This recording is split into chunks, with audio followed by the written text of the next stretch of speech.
Halo, selamat datang di podcast Komik Indo. Jadi karena udah mendekati akhir tahun ya, gue mau ngasih tahu dulu kalau episode ini bakalan jadi episode terakhir di podcast Komik Indo di season ini. Ya, next episode-nya baru akan gue mulai lagi tahun depan lah.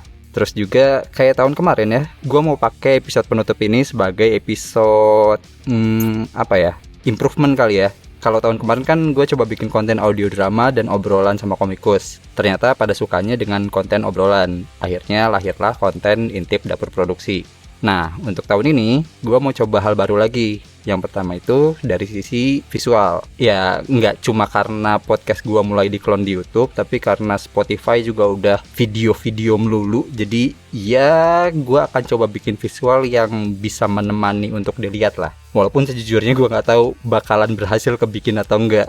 Ya, kalau nggak berhasil, bagian ini bakalan gue potong gitu. Terus yang kedua, kasih jeda dulu biar enak kalau di-cut. Gue mau coba bikin konten obrolan lagi, tapi kali ini bukan dengan komikus. Soalnya setelah setahun ini gue ngobrol sama komikus yang keren-keren, gue disadarkan bahwa ekosistem komik lokal ini banyak banget elemen lain selain komikus yang sangat penting untuk mendukung terbentuknya industri yang sehat gitu. Ya, stakeholdernya ada banyak, ada produsen, penerbit, distributor, pemerintah, termasuk lu juga gitu sebagai pembaca. Nah, di episode ini gue mau coba ngajak lu untuk ngobrol sama stakeholder yang kategorinya itu mungkin bisa disebut sebagai media atau pewarta lah. Atau simpelnya senior gue di dunia perkontenan ini. Ya, di episode ini kita bakalan ngobrol sama tim Ruang Obrol bersama Mas Daris dan Mas Bagas.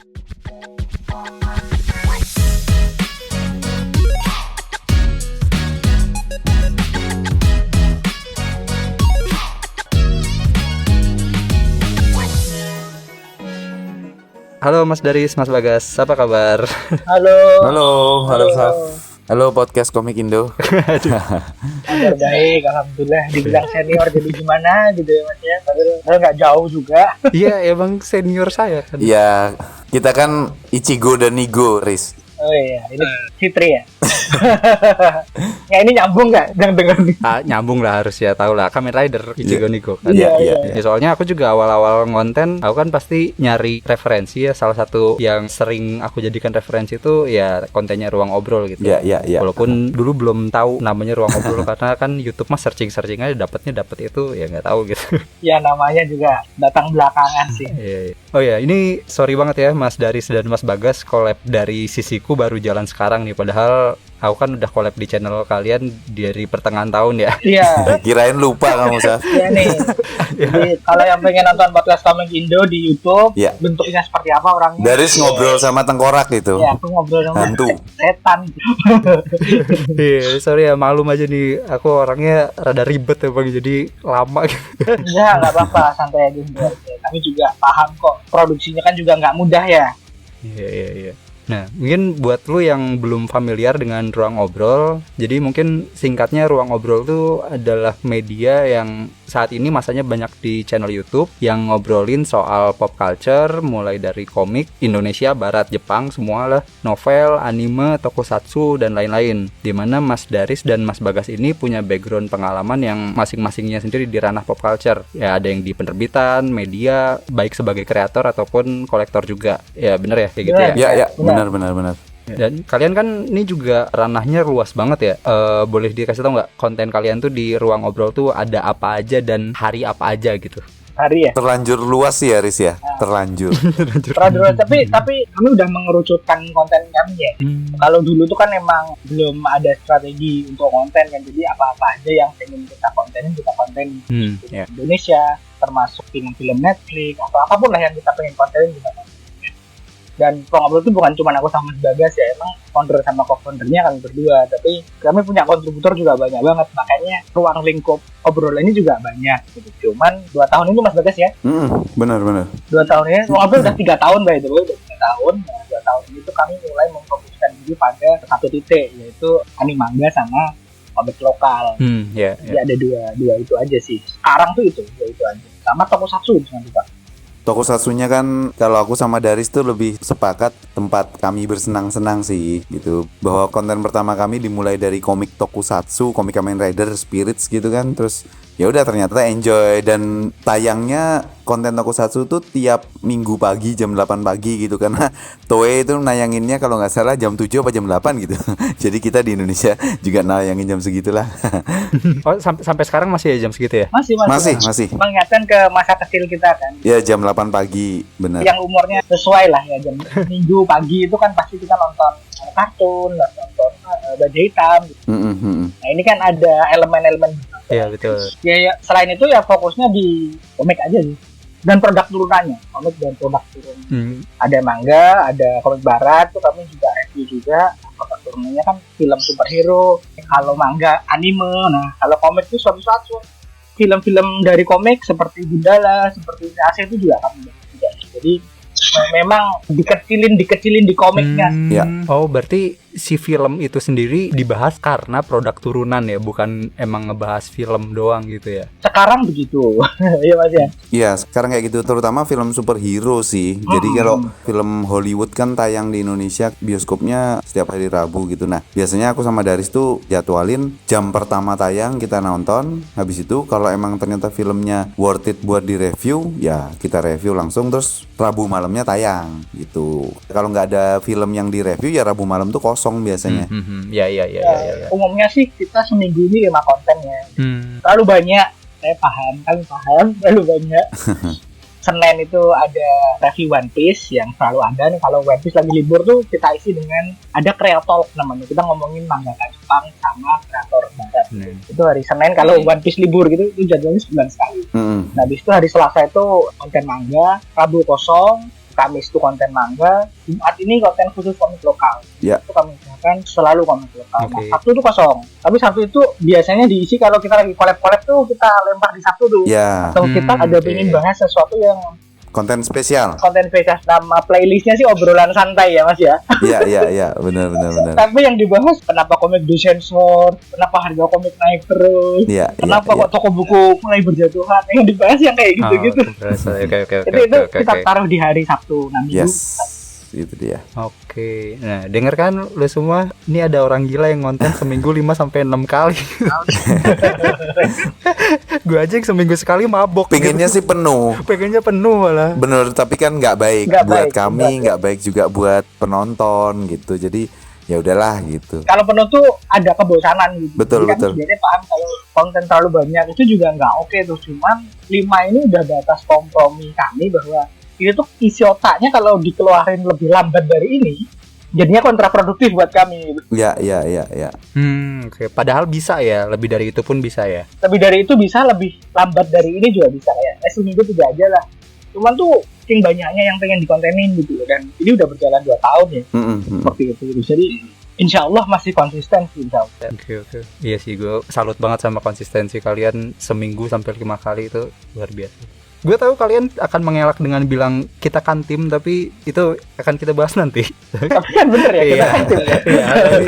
Iya. Nanti aku akan coba bahas itu lebih dalam lagi. Cuma sebelum itu gue mau ngasih garis bawah dulu ya ke lo yang dengerin. Tadi konten komik lokal tiap hari Jumat di Ruang Obrol ya guys ya. Jadi kalau lo mau dengerin konten komik lokal, pantengin aja channelnya Ruang Obrol di tiap hari Jumat. Kalau Jumat nggak ngupload, teror aja. Kelupaan ngerilis. Kami pernah sekali lupa ngerilis, bukan lupa konten ya. Kontennya ada, tapi lupa ngerilis. Emang bodoh aja sih. Banyak sekali kebodohan ketika merilis konten. Diprotes dong. Bagus. Ini mana komik lokalnya? Aduh. Iya. Mana nih konten komik lokal udah cuma seminggu sekali nggak rilis lagi gitu. Jadi ya udahlah, kami minta maaf lah gitu. Itu juga bikin kami merasa ada keharusan untuk konten komik lokal di hari Jumat. Itu kan juga ngomongin soal keberpihakan. Benar.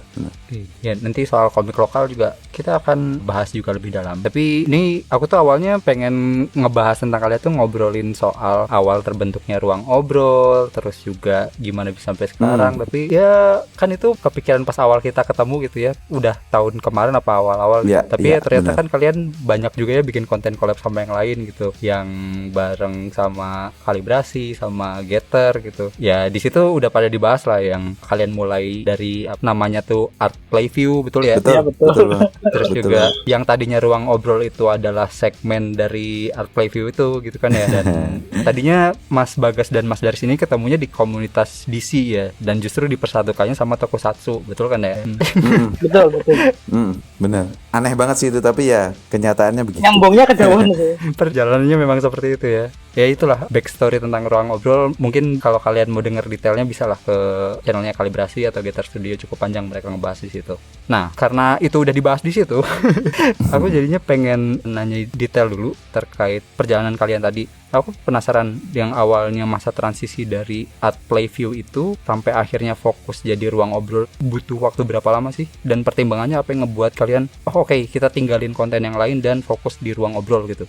Ntar, nyontek ya. Boleh. Nyontek dulu. Monggo. Maaf, kita lihat. Oh, kalian ada ini ya, ada apa, guidebook ya? Enggak, bukan. Jadi perubahan nama Art Playview ke ruang obrol itu ada karena konten ke-100 kita. Oh. 100 kita itu di 3 April 2022. Nah, itu pokoknya kita tuh mulainya di 8 April 2021. Jadi hampir setahun. Ya. Setahun lebih. Jadi pas setahun tuh kebetulan kita milestone 100 video, kita ngobrol. Nah, nanti akan dijelasin sama Mas Bagas ngobrolnya nanti itu apa. Jadi kita mutusin kalau ini namanya harus difokusin aja deh. Dan ini titik ruang ngobrol itu awalnya kan punyanya Mas Bagas ya. Art Playview-nya. Art Playview punyanya Mas Bagas. Jadi Mas Bagas tuh menculik teman-temannya untuk diajak konten. Ada yang diajak konten Marvel, ada Star Wars, gini-gini. Terus ketemu aku, kita kontennya ternyata yang konsisten berdua tuh. Nah, pas menginjak video ke 100 tuh baru kami ngobrol dengan serius. Karena pada saat itu subscribernya juga mulai oke nih. Terus komen-komennya juga mulai oke. Terus aku merasa mungkin ini bisa jadi sesuatu nih. Nah, baru namanya diganti dan keputusan untuk ini diurus berdua aja. Itu Mas Bagas sih nanti yang coba menceritakan sejarah. Wah.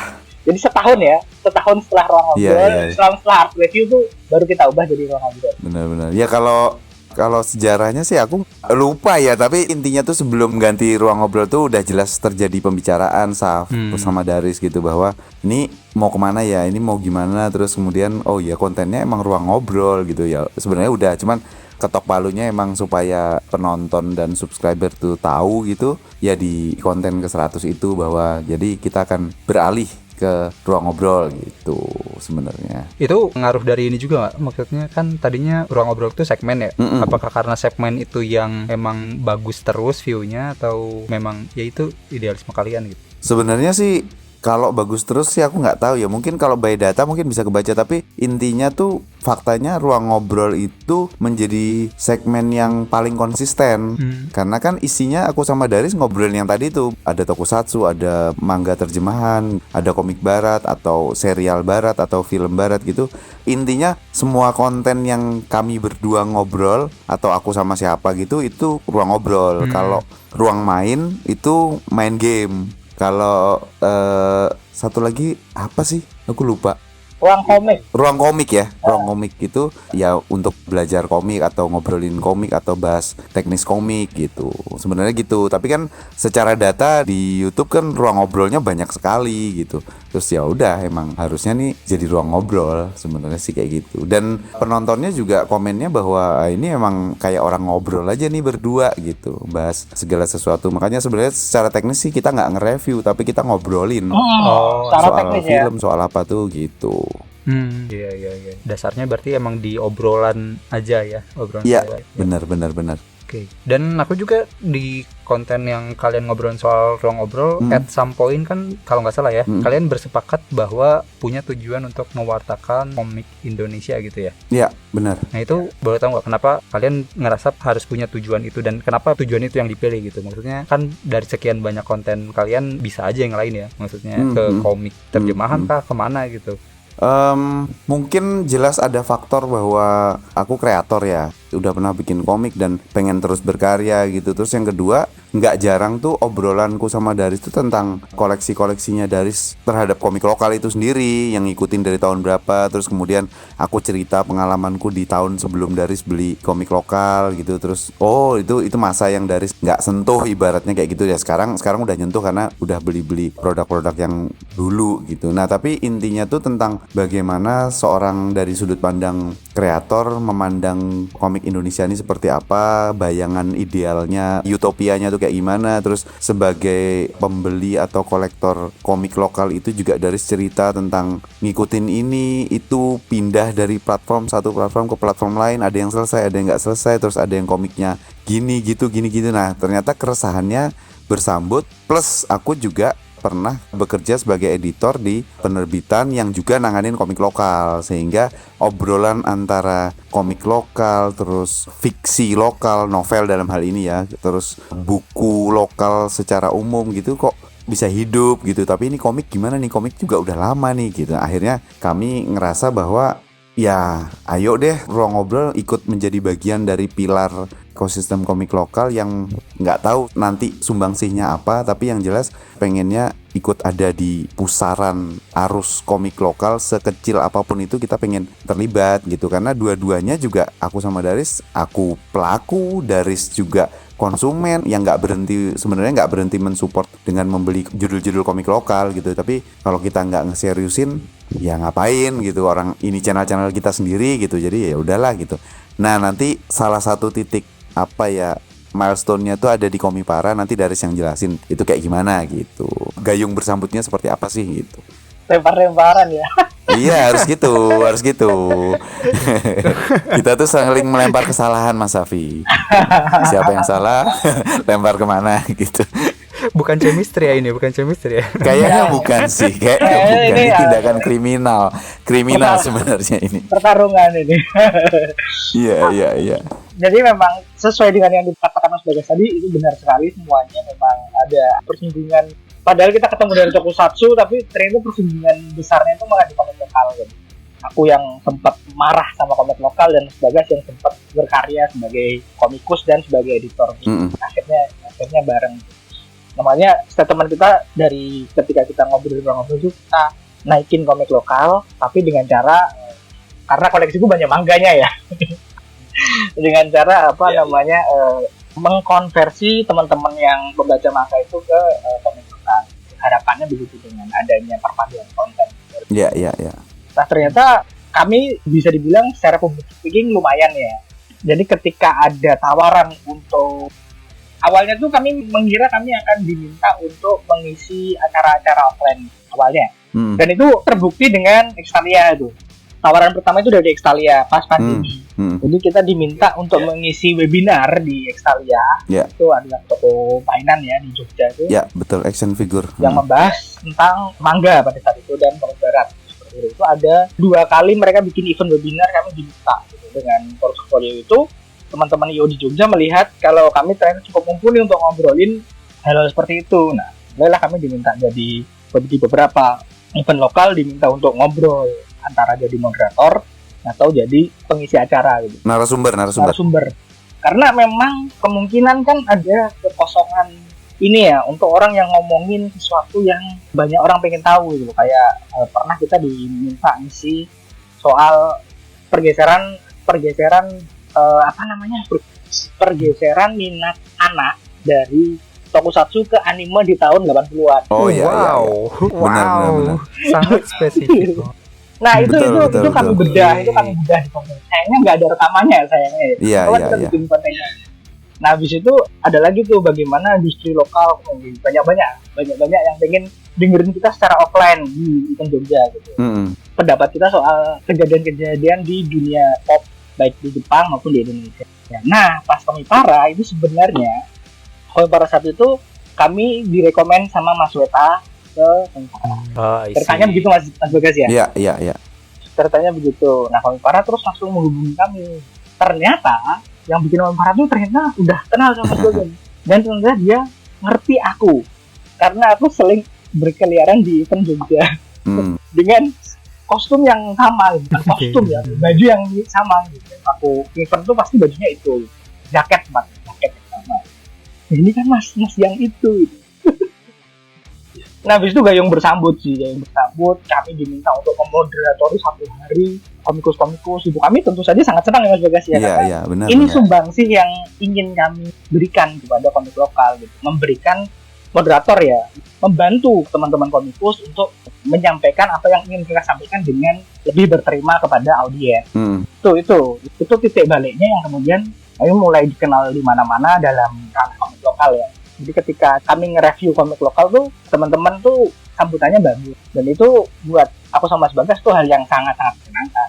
Iya. Berarti aku kira tadinya ya aku tahu Mas Bagas dan Mas Alfa ya saling kenal, tapi emang jalur masuknya bukan dari situ, tapi justru malah ternyata ketemu orang yang dikenal gitu ya. Benar. Karena ketemu orang dikenal, jadi pembicaranya lebih nyaman. Terus juga kami juga cukup belak-belakan ya, ngobrol banyak.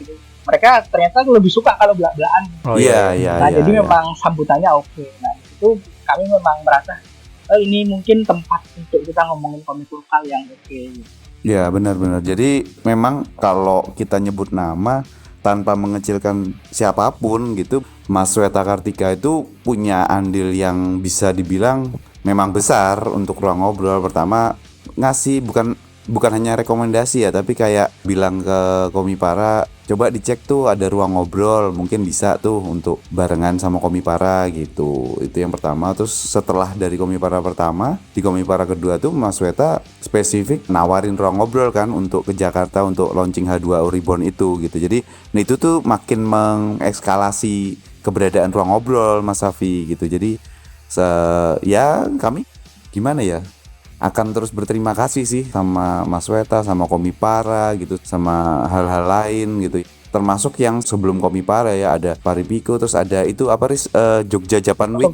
Kalau nggak salah itu ada teman-teman kita juga di sana gitu. Jadi banyak banget sebenarnya yang mensupport dan mendukung ruang ngobrol tuh banyak banget gitu. Jadi ya kita juga nggak akan sampai ke sekarang ini kalau nggak ada teman-teman semua itu sih sebenarnya. Gitu. Sampai pada titik kalau ini ngomongin ranah manga ya, Alex Media tuh kalau ada acara tuh terutama di Jogja tuh mereka maunya kami yang membawakan. Benar. Ada titik-titik itu kan berarti secara secara penyampaian tuh kan kami berterima ke pihak-pihak stakeholder kan. Walaupun kami tuh tidak memuji ya, kami tuh bukan mencaci Mas ya, mengkritik ya. Kalau nge-review tuh memang ada batasannya agar tidak mencaci. Tapi kalau kritikan tuh juga kami jaga untuk keluarnya dengan kalau bahasa Arabnya tuh hikmah, bukan akram. Aku kan memegang hal itu ya, ada satu ayat ya. Iya. Kamu kalau ngomongin sesuatu tidak dengan hikmah, ya orang tuh omongan baik tuh mungkin gak akan sampai. Makanya kami jaga isunya. Ayat atau hadis aku agak lupa.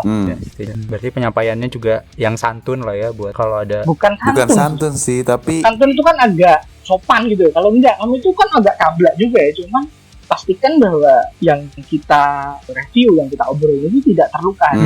Mau itu komikusnya, mau itu penerbitnya. Benar. Kalau gitu batasannya yang kalian jaga biar tidak terluka hatinya itu gimana? Kalau ngeritik itu harus proporsional. Jadi kalau ini tuh nggak bagus nih, nggak bagusnya tuh karena ini dan ini kalau aku sih gini. Nah karena berdua tuh ada Mas Bagasnya juga. Kalau aku sih gini, Riz. Gitu. Jadi ada kadang-kadang bertentangan juga. Mas Bagas tuh cocok dalam suatu produk. Kalau aku nggak cocok, dan nggak cocoknya karena pengalaman itu tuh kayak gini. Sering bacaan gitu seperti ini. Mas Bagas sering bacaannya seperti ini, makanya pengalamannya lebih masuk. Mungkin seperti itu. Iya. Saat kalian mengkritik pasti akan selalu ada pembandingnya juga ya. Benar. Betul. Terus juga kami juga menjaga bahwa ini konten tuh kadang-kadang emang nggak bisa aku sama Bagas aja gitu. Jadi ini contoh kalau kita nontonin komik buat cewek nih, yang harus ikut itu adalah orang yang baca komik cewek, yang ngerti, yang dia familiar dengan komik cewek seperti apa. Jadi dia punya sudut pandang yang ini tuh aku suka loh, gini. Atau mungkin dia malah nggak suka karena komik cewek ini harusnya nggak gini. Gitu. Ada itunya, ada kami jaga itunya. Iya itu. Itulah kenapa kami kontributornya banyak dan ini tim sekali lagi ya. Makanya nggak dibilang gila juga karena emang kerja tim. Iya, tapi itu sih apa? Emang memanfaatkan ini, maksudnya dengan resource kalian beneran bisa nge-utilize itu dengan maksimal gitu. Sebenarnya kan tidak mungkin hal itu dilakukan sama misal gua gitu, aku gitu yang kontennya sendiri, karena kan masa aku mau ngebantah perkataanku sendiri, ya kali nggak lucu gitu. Bisa Ya ada ini ada Safi dan Dark Safi gitu. Waduh. Yang yummy tapi. gitu. Iya, oke. Jadi memang kami punya cheat banyak. Kalau boleh dibilang cheat ya, cheatnya banyak. Kenapa bisa lebih apa ya, istilahnya lebih hikmah dan lain sebagainya. Kenapa kok yang di review itu juga jarang sekali yang pun ketika ada yang sakit hati dan mereka biasanya ngomong langsung entah secara pribadi atau gimana, ya kami terima. Itu adalah konsekuensi logis ketika kami ngonten sesuatu, ada salah kata, ada salah ya udah, apa ya salah. Ya soalnya kalian dan aku pun maksudnya kita yang bikin konten pun kontennya karya juga gitu, maksudnya saat ngobrolin sebuah karya dan ngeritik sesuatu, ya konten kalian juga bisa dikritik juga gitu, sama-sama juga gitu kan ya. Benar. Persis. Kami itu pernah dikritik dan ini murni salahku ya. Jadi wajang banget orang DM di IG, wajang banget marah-marah tuh. Baru ya ada pernah tuh, ini harusnya gini kan kamu tidak. Itu secara pribadi aku yang dikritik pada saat itu. Kamu tidak menghormati gitu dan pas kan, oh ini memang aku salah sih, karena berbagai macam faktor capek dan lain sebagainya gitu. Karena aku ya langsung minta maaf kan. Ya maaf mas, akan aku perbaiki pada titik ini gini. Terus itu dia langsung, oh iya, habis itu komennya dihapus. Kan aku nggak sempat screenshot ya. Aduh, gitu. Habis itu komen yang marah-marah itu dia. Itu open sekali sih hal-hal seperti itu Bang. Iya. Aku sama Mas Bagas tuh udah habis egonya kali Mas ya. Iya sih, ya karena fokusnya bikin konten sih sebenarnya. Kami tuh sampai bukan kecanduan ya Mas Safi, tapi kayak emang kalau Daris ngerti bahwa resource kontennya udah mulai menipis, dia akan bilang aku ini tinggal segini nih kira-kira gitu. Kalau aku juga ngelihat ada yang tinggal sedikit gitu, aku bilang Riz kapan bisa take gitu, waktu longgarnya kapan gitu. Kita bisa seminggu atau satu pekan tuh bisa 3 kali ya Riz ya. Sekarang 3 kali. 3 kali ketemu untuk take, satu kali take-nya 3 sampai 4 konten gitu. Jadi penasaran, boleh tahu nggak batas aman tabungan kalian tuh berapa? Nggak ada. Kami nggak punya feeling aja. Iya, nggak punya batas bawah. Oh kalau udah tinggal 3 gitu, kami akan ngonten lagi. Terus atau kalau udah Riz ini kita punya 25 konten nih, terus kita nggak usah ngonten. Enggak. Sebanyak apapun kalau emang ada yang mau kita kontenin, kita kontenin gitu. Emang kayak gitu sih. Jadi nggak ada. Sebelum Daris nikah kemarin itu persediaannya banyak sekali, yang sudah dijadwalkan ataupun yang belum tuh banyak sekali. Nah begitu dari selesai nikah, kita belum sempat ngonten lagi 2 minggu mungkin kalau nggak salah, itu kontennya berkurang kan gitu. Terus kita mulai ketemu lagi, terus take lagi gitu. Memang apa ya, memang ya bisa dibilang kecanduan konten sih, bisa dibilang gitu. Iya tapi kan nggak baik sebenarnya ya. Kalau sampai kecanduan tuh kayaknya bahasanya ya janganlah. Diksinya nggak oke sih. Iya diksinya tuh hobi lah. Ya hobi, betul. Hobi konten itu, lah. Betul. Karena ada tanggung jawab juga sama penonton.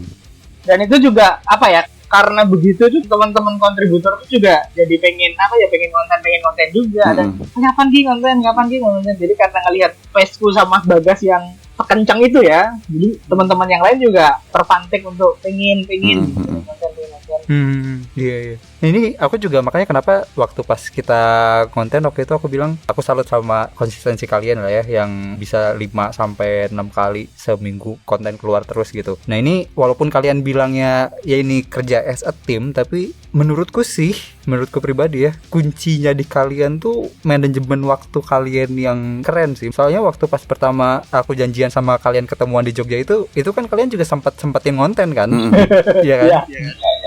Bahkan Mas Bagas sambil nge-host juga lagi di acara gitu.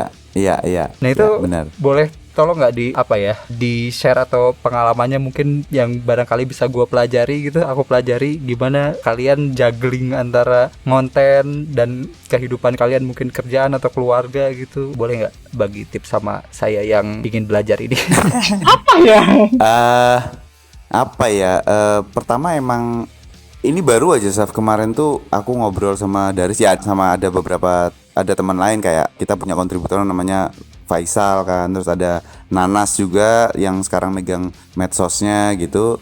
Pertama aku sama Daris tuh bersepakat bahwa emang dari awal tuh kami berdua tuh memandang dan menjalankan ruang ngobrol ini dengan semangat atau visi yang sama, di mana yaitu merupakan emang hobi campur kerjaan, campur ya keresahan ada di sana juga, stress release juga ada di sana gitu. Jadi ini tuh satu kesatuan yang nggak terpisahkan. Jadi pada saat Daris tanya, seringnya Daris ya Mas Safi yang WhatsApp aku untuk kapan ada waktu Mas ngonten lagi, kapan ada ya, kayak gitu tuh seringnya Daris memang. Dan itu tuh tidak kuanggap sebagai aduh harus ngonten ya, aduh gimana ya, itu enggak itu simple, tinggal nentuin aja, oh ya Riz aku bisanya aku luangnya besok atau lusa, itu aku luang semua tuh, tapi setelah lusa aku agak padat, kayak gitu tuh nanti Daris nyesuaikan. Atau sebaliknya misalnya, oh aku bisanya cuman lusa karena besok memang nggak bisa, ya udah kita pakai hari yang kita bisa gitu. Dan masing-masing dari kami itu tanpa ada kayak aduh lagi repot lagi tapi harus ngonten gitu tuh nggak ada, sama sekali nggak ada, karena kita tahu persis dari awal emang ke arah sana. Nah tadinya itu lebih besar ke arah kayak emang suka ngonten aja tadinya ke arah sana, tapi ternyata sekarang tuh nggak hanya suka, tapi kita tahu persis bahwa ini tuh udah pelan-pelan menjadi pekerjaan yang menghasilkan. Kita dapat uang dari ngonten, bukan AdSense ya, bukan AdSense YouTube, tapi dapat uang dari aktivitas konten ini, aktivitas ber-YouTube ini, uangnya dari offline gitu. Nah kita udah tahu persis tuh gitu. Nah kemampuan kami bicara di offline itu karena di online-nya udah digembleng, sehingga teman-teman kontributor lainnya kalau misalnya mau di atas panggung sefluent kami, selancar kami, dengan gangguan ini itu misalnya sound, misalnya crowd yang nggak kondusif gitu, tuh bisa dilakukan kalau misalnya kita ngontennya dengan konsistensi yang luar biasa. Karena nggak jarang juga Mas pada saat ngontennya masih di ruang di kos-kosannya dari situ ada paket dateng, ada burung masuk ke ruangan, ada kucing masuk, ada macam-macam lah gitu. Itu tuh bisa membuat konsentrasi nggak fine kan gitu. Nah kayak gitu sih. Jadi Dan kalian no cut kan ya? nggak ada cut. Kecuali kalau azan kita pause. Kalau azan kita pause. Gitu. Jadi tetap nggak ngedit, tapi videonya akan terpause gitu sih. Ada 1-2 video sih yang di-cut itu karena ada hal yang harus dijaga lah, makanya harus di-cut itu. Kadang-kadang ada kelepasan atau Yes. itu tetap ada. Cuman nggak banyak. Dari total berapa 300 video kami itu, aku ingat nge-cut itu cuma 3 atau 3 video doang. Nah, aku nggak inget deh. Pokoknya dikit banget lah. Pokoknya dikit. Dan banget. emang kuncinya tuh ya itu sih, tidak menjadikan ini sebagai beban. Iya, benar. Aku tuh H-1 nikah, aku masih ngonten. H-1. H-2 Riz. H-2. Tapi tidak H-2. Iya. tidak ada pernah sekalipun H-2 Riz. Iya H-2. Yes. Jadi hari Sabtu tuh aku seserahan. Hari Jumat tuh masih konten. Kenapa? Enggak, itu karena memang pada saat itu Alex Media hadir, terus ada aku di situ. Dan mereka bisanya, aku udah ngomong, aku tuh mau nikah Mbak. Kalau bisa Jumat. Kalau Sabtu Karena tidak ada pernah mereka sekalipun mau merasa Jumat. wow. Iya. Jadi mereka datang lebih cepat untuk konten sama kami. Makanya ya aku hargai dan keluarga memahami itu, walaupun pasti dibatin ya. Iya. Tapi berarti kalian beneran tidak pernah sekalipun terbebani dengan kegiatan konten ini gitu. Maksudnya pernah gak sih kalian kayak burn out gitu, kayak bahas ini mulu apa sih? Maksudnya kan kalian konten pasti research juga dong, maksudnya nyari tahu ini itu atau apa, itu kan effortnya keluar gitu. Maksudnya apakah tidak ada merasa beban ya sekali 2 kali gitu? Pernah gak sih ngerasain kalau ya ngonten ini tuh beban? Aku sih nggak pernah sih. Aku juga nggak pernah sih. Aku sih nggak pernah sih, Saf. Jujur sih emang. Sekali sih. Pas kapan tuh? Tapi memang Mas Bagas yang kurang ajar. Kenapa kayak gitu? Oh, iya. Ada titik, ini udah aku ceritakan berkali-kali ini dulu. Cuman itu kan masih semi gitu, ada itunya. Itu kan pas aku habis ditolak lamaran. Nah, kita break dulu nih sama Mas Bagas. Tapi baru 3 minggu, 3 minggu atau 2 minggu tuh Mas Bagas, ayo Riz. 2 minggu. Kayaknya kurang dari 2 minggu deh ya. 2 minggu juga. Ya seperti biasa, aku juga cuma nanya aja, maksudnya Riz kapan bisa, Riz kapan kayak gitu. Cuman kan karena kami dari awalnya tuh emang kayak aku bilang tadi, tahu persis bahwa ini tuh emang passion, emang tanggung jawab, emang pekerjaan gitu. Jadi ya udah, untuk kembalinya ke sana juga nggak butuh effort lebih. Dan di luar itu tuh kayak kami berdua sakit. Ini Daris nih hari ini kan baru sembuh dari sakit atau belum sembuh, aku juga nggak tahu gitu kan. Tapi Oh iya. Udah sembuh, udah sembuh. harusnya kemarin Minggu itu kami ngonten harusnya. Cuman Daris paginya ngabarin ternyata badannya nggak enak, meriang gitu. Ya udah, kita nggak jadi ngonten, tunggu Daris sehat aja. Tapi kalau Daris misalnya masih batuk dikit atau apa gitu, tapi udah bisa ngonten, ya udah kita ngonten. Kayak aku kemarin kapan itu sakit mata, batuk segala macam, masih tetap bisa ngonten, ya udah ngonten gitu. Jadi nggak ada yang sama sekali nggak ada Nggak beban beban, atau segala macam, karena kami tahu persis bahwa ya ini tuh hidup kami. Ruang Ngobrol ini udah sampai hidup kami. Mungkin masih jauh ya dari mendapatkan pendapatan atau penghasilan yang proper, masih jauh. Tapi sesuatu yang jauh itu kalau nggak dijalanin nggak akan kesampaian gitu. Jadi Benar. ya udah, kita jalanin gitu. Bener. Dan nggak ada rasa kesal kalau ditolak juga tuh. Itu pas aku proses memperbaiki hati lah pada saat itu ya. Itu kan Mas Bagas juga set Mas baru 3 minggu tuh baru kuyain gitu. Karena itu di titik aku udah bisa nih. Dan karena kontennya udah menipis ya, aku juga asum kontennya WCT. Ya. Jadi emang aku harus bangkit pada saat itu. Ya. Ada itunya, ada kesadaran itu. Dan mungkin ya Mas Safi ya, gara-gara tahu seniat apa kami dan hasil-hasil yang diperoleh dari itu tuh, keluarga juga ya nggak yang gimana-gimana. Ya udah gitu. Nah itu kan pas hari Jumat sebelum menikah itu kan keluargaku datang tuh ke Jogja. Itu tuh aku telat nemuin mereka karena konten, dan mereka ya bagus lah bangetan, cuman ya bukan yang marah, cuman ya pancen, cuman karena orang tuh udah tahu bahwa ternyata apa yang dilakukan anakku menghasilkan sesuatu, bukan dalam artian cuma uang ya, tapi juga hal-hal yang meaningful gitu loh, didengerin dan sebagainya. Istriku juga hal yang sama, dia juga tidak yang gimana, dia fully on board dengan hal yang aku lakukan. Aku tahu pasti istri Mas Bagas juga sama. Iya.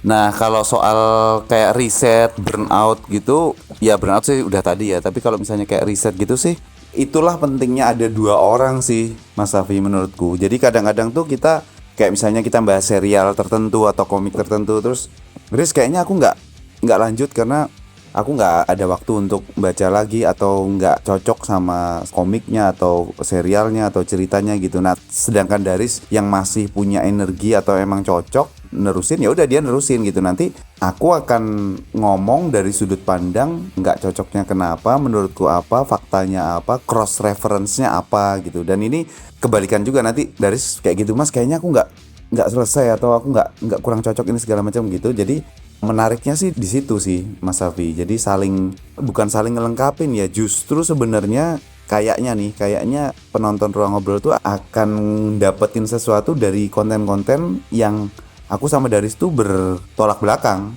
yang didapat gitu. Jadi mereka malah ngerasa seru tuh kalau Bagas suka karena apa, Daris nggak suka karena apa, atau sebaliknya aku yang nggak suka, Daris yang suka gitu. Mereka jadi dapat 2 sudut pandang, jadi tercipta 2 kubu kan gitu. Jadi polarisasinya terbentuk lah, ibaratnya kayak gitu.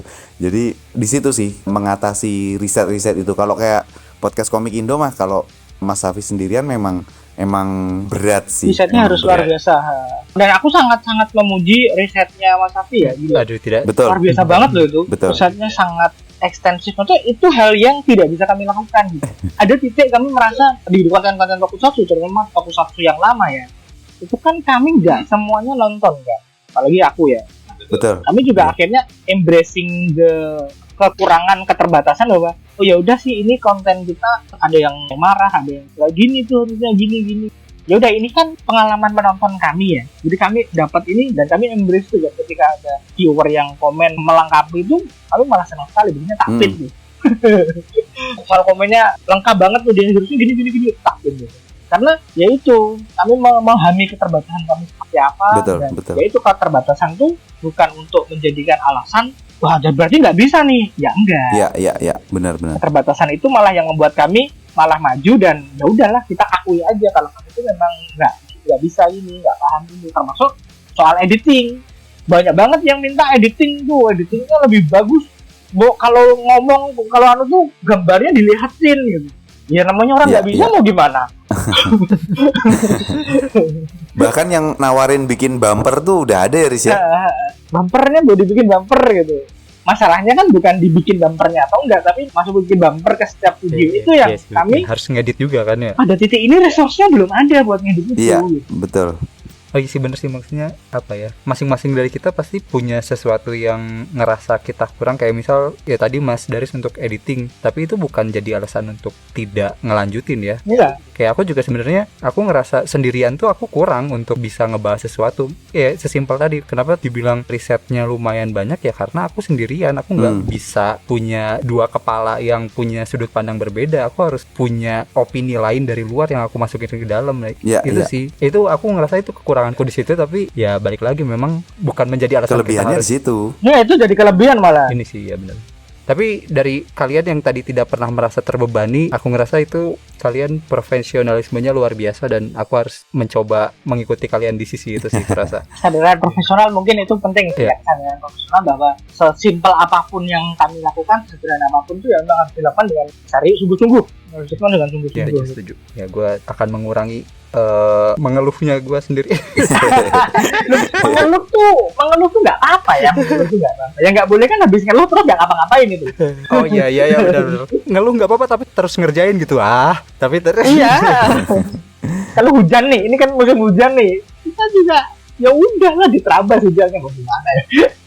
Kecuali badai ya, badai itu harus badai gitu. Soalnya kan lebih banyak Mas Bagas yang kesini ya, jadi effortnya Mas Bagas tuh lebih gede tuh kalau mau konten tuh. Kalau Kuratoru tuh deket sama kosnya dari Kuratoru tuh deket gitu. Nah, cuman hujan itu sebenarnya bukan gimana-gimana ya. Kalau kita harus nunda, misalnya tunda setengah jam atau 1 jam atau 1,5 jam gitu mungkin bisa-bisa aja. Cuman hujan tuh kan ganggu di suara Mas Safi. Lebih ke situ sih sebenarnya. Kalau badai gitu, ini Mas Bagas datang juga kayaknya nggak bisa konten. Iya. Pernah nggak sekali 2 kali. Udah effort tuh datang, udah siap, udah terus tiba-tiba ada gangguan suara yang luar biasa dan ya udah kami nggak konten. Ulang aja gitu. Iya. Kayaknya waktu itu juga pernah ada yang di konten motong gergaji apa gitu kayaknya. Iya ada. Iya. Akhirnya harus kalian kondisikan juga kan ya. Ya udah sih. Kayak gitu mah disenyumin aja ya Mas Bagas ya. Iya, nggak bisa ngapa-ngapain. Pokoknya ngendaliin hal yang bisa kita kendaliin sih. Yang nggak bisa kita kendaliin ya udah ngapain gitu. Mau marah-marah juga nggak jadi apa-apa kan gitu. Jadi ya udahlah gitu. Masa mau marahin tukang kan lucu juga. Iya benar, setuju. Mengontrol apa yang bisa dikontrol aja ya. Iya, kalau hal yang di luar kuasa kita ya udah. Oke. Nah ini aku mau lanjut juga. Sebenarnya ini pertanyaan yang sudah aku tanyakan ke kalian 6 bulan atau mungkin 8 bulan yang lalu, kayaknya cukup lama. Jadi kalian kan dulu pernah bikin konten Q&A ruang obrol dan kalian masukin banyak pertanyaan dari penonton gitu. Semua sih bukan banyak. Oh iya, semuanya kalian bacain dari awal sampai akhir gitu. Nah, aku salah satu yang bertanya ke kalian. Jadi pertanyaanku ini kurang lebih bunyinya, aku penasaran sama idealismenya ruang obrol. Kira-kira apa yang dipercayai sama tim ruang obrol terkait pop culture dan industri kreatif Indonesia? Ya masing-masing kalian kan punya idealisme masing-masing lah ya. Dan waktu itu di konten jawaban kalian bilang harus dibahas di episode khusus gitu terkait pertanyaan itu ya. Tapi karena kita ngonten sekarang ya mungkin bolehlah dikeluarin dikit-dikit gitu ya. Maksudnya idealisme apa sih yang kalian punya terkait ruang obrol ini tentang industri kreatif sama pop culture Indonesia gitu. Maksudnya kan masing-masing kita punya idealisme sendiri-sendiri ya. Seperti ya gimana para komikus lokal yang punya idealisme percaya akan komiknya bisa dibawa sampai kemana gitu. Intinya apa sih yang kalian percayain? Kalian tuh udah lama kan ngelihat ekosistem ini dan kalian juga udah lama juga melihat apa yang bisa dibilang harapan-harapan yang pupus gitu. Nah, kalau kalian sampai sekarang tuh apa sih yang terus dipercayai tentang pop culture dan industri kreatif di Indonesia? Aku dulu ya Riz ya. Mungkin beda jawaban kami karena sudut pandangku kan kolektor. Ya, pandang Mas Bagas kan kreator ya. Mungkin akan berbeda. Betul.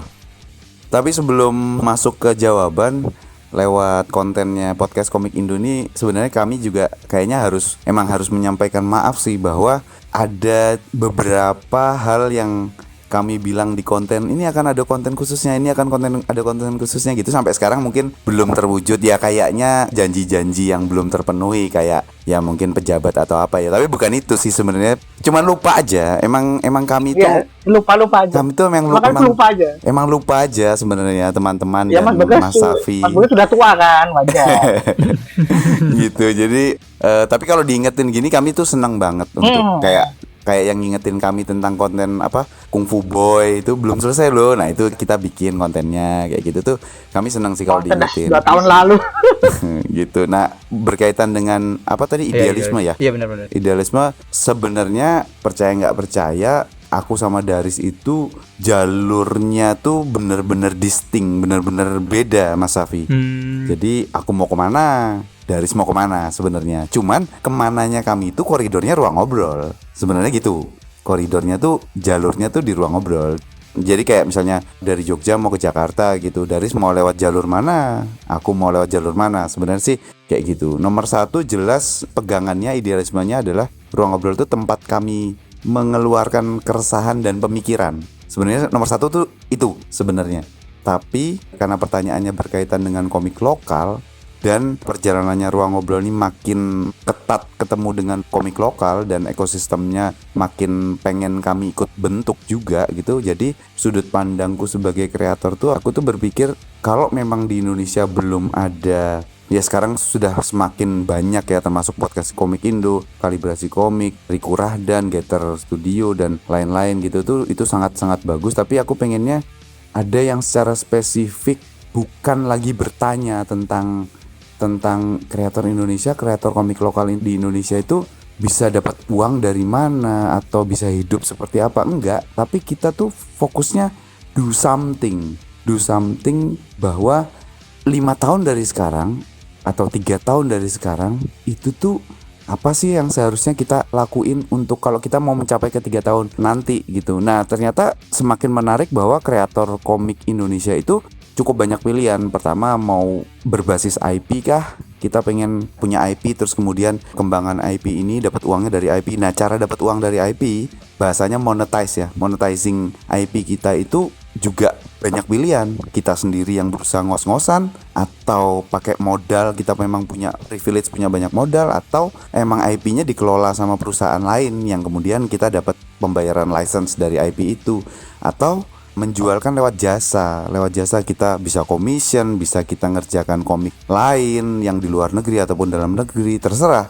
Ada Bumi Langit, ada macam-macam lah studio-studio yang atau perusahaan-perusahaan yang bisa kita titi karir dari sana gitu. Terus ada yang hybrid di antara keduanya, terus ada yang hanya ngisi waktu senggang gitu. Nah ini tuh sama Ruang Ngobrol lagi ditelaah nih, lagi diteliti nih yang mana sih sebenarnya. Karena jangan-jangan kita ngomong komik lokal di Indonesia kreatornya nggak akan pernah bisa dapat hidup layak lah dari sini. Jangan-jangan kita ngomong kayak gitu karena kita nggak memilih dan nggak bersungguh-sungguh dalam menjalani opsi-opsi tadi kayak gitu. Nah aku sih sekarang kondisinya lagi di situ Mas Safi. Idealismeku itu sebagai kreator nantinya tuh aku akan ke arah mana? Apakah lewat Ruang Ngobrol kah atau bukan? Atau jangan-jangan ada teman-teman kreator komik Indonesia yang bisa lewat Ruang Ngobrol kita bareng-bareng ada hal tertentu yang bisa kita lakukan. Nah, kesana sih gitu. Tadinya sih masih carut marut ya. Tadinya masih lewat ini itu gitu. Jadi aku sih idealismenya kesana. Selama aku masih punya giroh itu yang aku dapat katanya dari Daris gitu, semangatnya ke situ, kayaknya itu bakal kutekunin sih. Karena ujung-ujungnya juga pertanyaannya kan siapa sih kreator yang nggak pengen hidup dari karyanya dia sendiri, kan sebenarnya kan kayak gitu kan. Nah ini tuh aku sama Daris lagi membangun ini, meskipun ini girohku sendiri, tapi Daris on board sama ini. Daris tahu persis gitu sih gitu. Nah dari Daris beda lagi nanti gitu sih. Kalau aku sih kalau aku sebenarnya simpel sih. Itu kan kolektor ya Mas ya. Itu kan suka koleksi buku, dan sebenarnya masalahku dengan komik Indonesia itu hanya satu, dari nggak tamat. Makanya kan ada jargonnya kami, salah satunya adalah komik yang bagus itu adalah komik yang selesai. Yes. Itu karena itu berakar dari keresahanku soal nggak tamat itu loh. Makanya aku tuh percaya kalau aku udah ngoleksi banyak komik ya, komik Indonesia ya, banyak komik Indonesia era modern terutama ya, era modern. Kalau yang udah jadul tuh aku nggak. nggak begitu paham karena emang belum umurnya juga ya pada saat itu. Yang aku koleksi itu bagus-bagus, premisnya bagus, gambarnya bagus, cuma nggak tamat aja. Nah itulah aku yang pengen, aku percaya kalau komikus kita itu bisa, cuman emang kurang dapat panggung yang tepat. Panggung itu macam-macam. Nah, kalau dalam hal ini yang bisa kami lakukan di ruang ngobrol itu adalah memberi panggung pada panggung yang bagus agar lebih banyak dikenal masyarakat, agar lebih banyak dibeli atau dibaca. Nah, agar keberlangsungannya makin oke gitu. Aku percaya itu. Aku percaya kalau banyak sekali komik bagus yang orang itu belum tahu aja. Kalau orang tahu mungkin nanti akan melirik. Nah, makanya panggungnya adalah pewarta media. Makanya positioning yang diambil tuh yaitu kalau aku, karena aku kolektor, keinginanku hanya ingin koleksi komik yang aku suka aja. Iya. Subjektivitas kan penting ya, subjektivitas. Aku tuh nggak yang punya idealisme gede banget ingin industri gini-gini, nggak nyampe otakku nih. Aku tuh cuma pengen koleksi komik bagus. Nah caranya gimana? Caranya orang-orang tahu ada komik bagus biar yang bikin tuh semangat buat bikin, dapat duit dan juga dapat rekognisi. Itu makanya mewartakan itu jadi jalan. Ini selesai. Jalan yang bisa aku tempuh. Karena kalau aku beli komiknya dia 10 gitu kan nggak mungkin ya, nggak ada. Dan buat apa juga koleksi 10? Ya makanya itu maksimal 3. Iya. Dan apa ya, yang aku suka juga sempat disinggung juga tadi sebelumnya sama kalian soal yang konversi pembaca manga ke pembaca komik lokal gitu. Itu kan kalian ngomongin ngasih panggung, nggak sekedar nggak sekedar gue mau ngomong bualan tapi kayaknya terlalu kasar ya, nggak sekedar ngomong aja gitu, karena ya mungkin boleh dibilang kita mewartakan komik lokal tapi marketnya yang mana gitu. Nah aku sukanya kalian tuh punya punya step by step yang kalian lakukan untuk si komik lokal ini punya tempat yang cukup bagus untuk diwartakan gitu. Soalnya kan kalau misalnya langsung loncat gitu ya, kita akan mewartakan komik lokal ke pembaca Indonesia kan gamblang banget ya, maksudnya siapa yang dengerin, tapi kalian punya step by step gimana. Aku sih salah satu orang yang percaya kita punya mimpi yang mustahil tuh nggak apa-apa, tapi kita harus punya langkah yang cukup logis untuk mencapai mimpi yang mustahil itu gitu. Dan menurutku Ruang Obrol punya hal itu gitu. Kalian punya mimpi untuk bisa mewartakan karya komik lokal dan sudah punya jalan yang akan kalian tempuh gitu. Itu luar biasa sih menurutku. Nanti di akhir nanti penghujung akhir kami pengen nambahin satu lagi jalan yang Iya, betul. Oh, boleh, mantap, boleh. Sekalian promosi. Boleh banget. Nah, tapi sebelum itu aku mau ngomongin juga kenapa tadi ngebahas soal idealisme, karena aku dengar nih Mas Bagas dan Mas Dari sama-sama pernah meninggalkan komik lokal. Benar. Sama-sama pernah. Ya udah deh, nggak baca komik lagi atau nggak baca komik lokal lagi gitu. Nah itu boleh diceritain nggak apa yang membuat kalian saat itu meninggalkan komik lokal dan akhirnya kembali lagi gitu? Aku dulu kali Mas ya. Boleh. Jadi aku tuh kan membaca itu kan people ya. Asupannya ada atau enggak. Aku tuh dulu sempat membantu kita komik lokal di zaman-zaman awal ya. Ini 2011 2010-an. Aku beli itu semua komiknya. Bagus, enggak jelek-jelek ya. Ya enggak gitu sih. Ada yang bagus, banyak yang bagus juga, cuman banyak yang enggak tamat. Nah, disitulah kekecewaan besarku pada aku tuh udah ngabisin uang buat beli komik lokal dengan keuanganku yang pada saat itu hanyalah mahasiswa miskin ya. Pada saat itu aku bela-belain beli, aku nggak beli komik manga, aku lebih memilih untuk menyewa karena dipikir pada saat itu persewaan banyak sekali kan, jadi nyewa aja gitu. Ini kan perlu dikasih tempat nih, perlu dihidupi dalam tanda kutip. Nah kemudian tanpa menyalahkan siapa-siapa ya, karena secara iklim juga pada saat itu nggak oke sekali. Ada titik di mana tiba-tiba kolom itu mulai komik-komiknya nggak lanjut banyak sekali. Nah itu buatku kecewa. Sebenarnya harus kukoreksi, aku tuh tidak meninggalkan komik lokal. Aku hanya berhenti mengkonsumsi yang tidak bisa aku konsumsi. Jadi kalau masih ada di rental, aku sewa. Kalau ada teman yang beli, aku juga pinjam. Dulu ada Mangapes ya, aku juga masih beli tuh karya komikus yang bagus-bagus yang sesuai dengan kantongku pada saat itu. Nah pada saat itu aku lebih memilih, ya udah aku mending beli manga aja yang pasti aja nih, pasti tamat, pasti aneh dan pasti bagus gitu. Pada saat itu ya pemikiran sederhana anak muda pada saat itu ya seperti itu. Nah yang membuatku kembali ke komik lokal itu adalah Mas Bagas. ngobrol ini. Banyak diskusi panjang, kita tuh ada berbulan-bulan ya diskusi soal komik lokal tuh. Iya, Sampai benar. di titik kayaknya kita harus berusaha bareng dari dan ya sih ini kayaknya waktu yang tepat. Dan kemudian kan aku ada Peskom tuh pada saat itu, datang Peskom, belanja banyak sekali. Pada saat itu ada Komifuro juga, udah mulai keregister di otakku sebagai kolektor tuh Komifuro pada tahun 2000. Dari dulu udah keregister, cuman enggak, ini ngapain deh aku kesana, masih ada itunya itu. Pada akhirnya aku keluar karena aku meninggalkan komik lokal dalam tanda kutip karena aku tidak merasa worth untuk koleksi pada saat itu. Aku kembali karena aku melihat secara peluang dan platformnya ada, kayaknya kalau sekarang ada yang bisa aku lakukan deh. Dan melihat komik-komik yang aku koleksi, komik lokal yang aku koleksi sekarang itu juga bagus-bagus, jauh sekali dibanding zaman dulu mah. Jadi kelayaan koleksi itu buatku membawaku kembali lagi ke komik lokal yang dengan karya yang makin bagus. Kalau dulu aku cuma beli yang bagus-bagus, yang nama besar aja, punya Alex, punya Weta. Jadi kalau aku lebih ke sudut pandangnya itu lebih ke worth gak worth sih. Dan untuk saat ini berarti kualitasnya udah lebih baik di zaman itu ya? Iya. Misalnya itu baik di webtoon maupun di yang aku tuh itu Mas Afi, aku tuh pernah habisin duit buat beli koin baca Zona Maya. Itu saking ke hooknya tuh. Intinya buat aku yang mengoleksi buku, duit itu nggak masalah, asal uang yang keluarkan itu sebanding. Makanya kalau ada teman-teman komikus yang mau beli komik saya, aku nggak bisa secara buta membeli semua komik karena keuangan juga terbatas ya. Aku hanya akan membeli komik yang menarik aku dan cocok dikantong. Jadi dukunglah karya yang bagus, yang layak. Tidak semua, nggak membabi buta harus dibeli untuk mendukung komik lokal, dukunglah industri lokal. Nggak gitu. Kalau nggak gitu kita nggak akan bertumbuh. Persaingan tuh mutlak harus ada. Dan itu darahnya keluar tuh. Darah persaingan tuh harus ada. Iya. Dan itu harus ada untuk menjadi ekosistem yang lebih baik. Itu sih salah aku. Kalau dari Mas Bagas, aku bahkan kisah meninggalkan komik kan?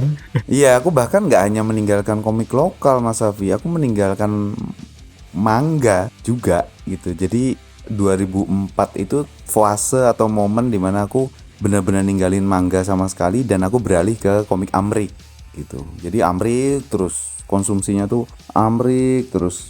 Sebenarnya sih sampai ke 2012-an ya, sekitar 2012-an karena begitu MCU itu udah ada di layar lebar, itu kan mereka mendaur ulang, menceritakan ulang komik-komik yang ku baca dari lama. Jadi aku 2004 tuh ngebaca komik Amrik yang ya tahun 82, 83, tahun 80 gitu, dari sejak itulah sampai ke yang paling baru gitu. Sampai ngikutin Civil War di tahun 2006 segala macam gitu. Nah, begitu MCU udah stabil gitu, karena yang mereka ceritakan kan memang yang udah aku baca gitu, yang udah aku ngerti tapi dikemas secara lebih modern gitu. Nah, aku udah mulai bosen nih sama komik-komik Amrik karena penceritaannya gitu-gitu aja gitu, udah agak bosen gitu. Nah, sampai persis banget momennya tuh ketemu Daris dan kita ngobrolin Kamen Rider Spirits itu, terus lanjut ngobrolin komik lokal. Nah, itu tuh ngebuka gerbang aku baca komik manga lagi, Mas Safi. Dimulai dari Demon Slayer. Demon Slayer tuh aku baca lagi dan aku ngehook. Spektrumku tuh khusus di shonen sebenarnya, Mas Safi. Shonen, terus di luar shonen maksudnya pertarungan ya gitu. Di luar itu ada misteri, ada horor, ada detektif, ada sci-fi gitu. Tapi selain itu enggak, yang kayak seinen, terus shoujo itu aku enggak, sama sekali enggak nyentuh. Emang enggak, bukan bacaanku aja gitu. Nah, di komik lokalnya juga sama, yang pertarungan, yang misteri, yang horor, yang detektif gitu. Cuman horor aku lebih picky sih. Horor tuh kalau cuman jual ketakutan aja aku nggak konsumsi gitu. Aku harus ada yang lore-nya, harus ada background story-nya bagus segala macam. Nah, itu aku konsumsi gitu.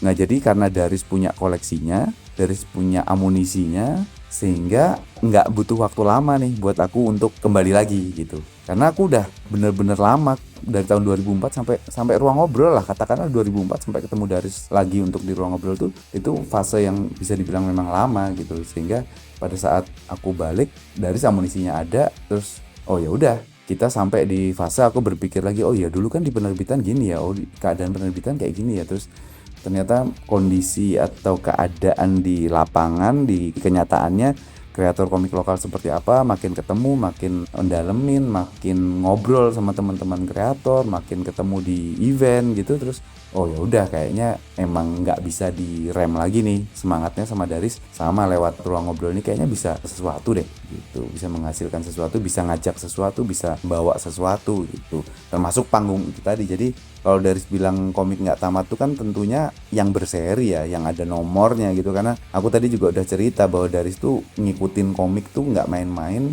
begitu nggak selesai di penerbit atau platform ini terus pindah lagi ke platform atau penerbit lain, dia juga pindah gitu. Tapi kalau nggak selesai kan, lah kepindahannya mau buat apa ini gitu sebenarnya sih kayak gitu. Tapi kalau one shot mah aman ya, one shot tuh kan ya udah sekali itu aja gitu sih sebenarnya.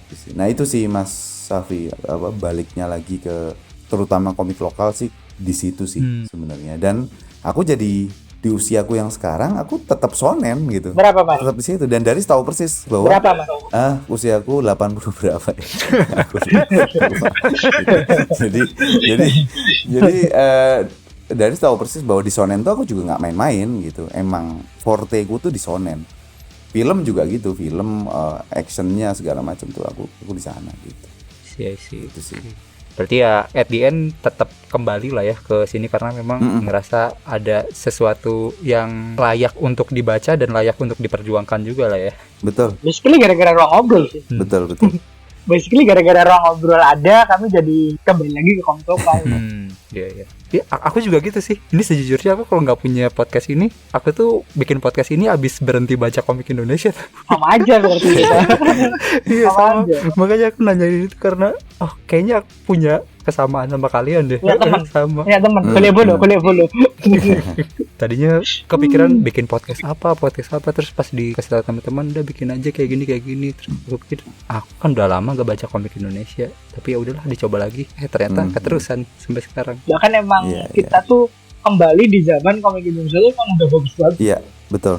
Momennya pas sih. Beruntungnya itu sih, ngomongnya gitu. Kalau kami kembali terus melihat komik Indonesia juga masih gitu-gitu aja mah, kayaknya juga nggak akan semangat banget ya. Setuju. Jadi emang semestanya bersambut aja. Iya. Okay. Nah ini kalian kan sama lah ya, kayaknya kebanyakan dari kita gerbang ke komik lokalnya sama-sama dari komik terjemahan dulu gitu, maksudnya dari komik Jepang atau US. Benar. Tuh, Mas Bagas juga dari terjemahan kan? Nggak langsung atau langsung pas zaman Mas Bagas dulu? Nggak tahu. Enggak, kalau dulu Beliau mah, kan tua ya.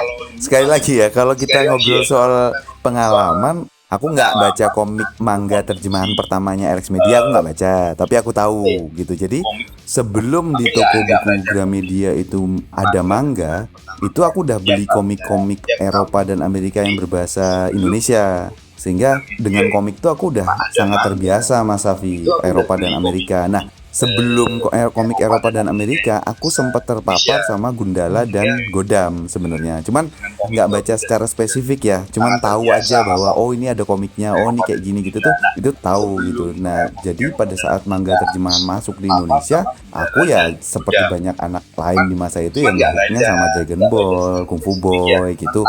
Nah dari situ kan kemudian Alex Media juga pernah menerbitkan sebelum ada koloni ya, sebelum ada koloni itu kan menerbitkan komik Indonesia juga, bahkan Wind Rider kan dari situ juga kalau nggak salah. Dulu benar Media kan gitu. Nah dulu pada saat quantity aku tahu banget. Wind Rider itu dari majalah game Indonesia kan, maksudnya Ultima atau aku lupa Gen 13 atau apa gitu tuh, aku lupa di masanya pada saat itu. Tapi kan tahu bahwa ada Wind Rider segala macam. Nah jadi memang komik lokal itu aku udah kenal jelas jauh lebih dulu dari Daris. Nah tapi jadi tahu persisnya lagi pada saat 2010 tuh aku jadi editor untuk divisi komik di penerbitan tempat aku kerja Mas Safi.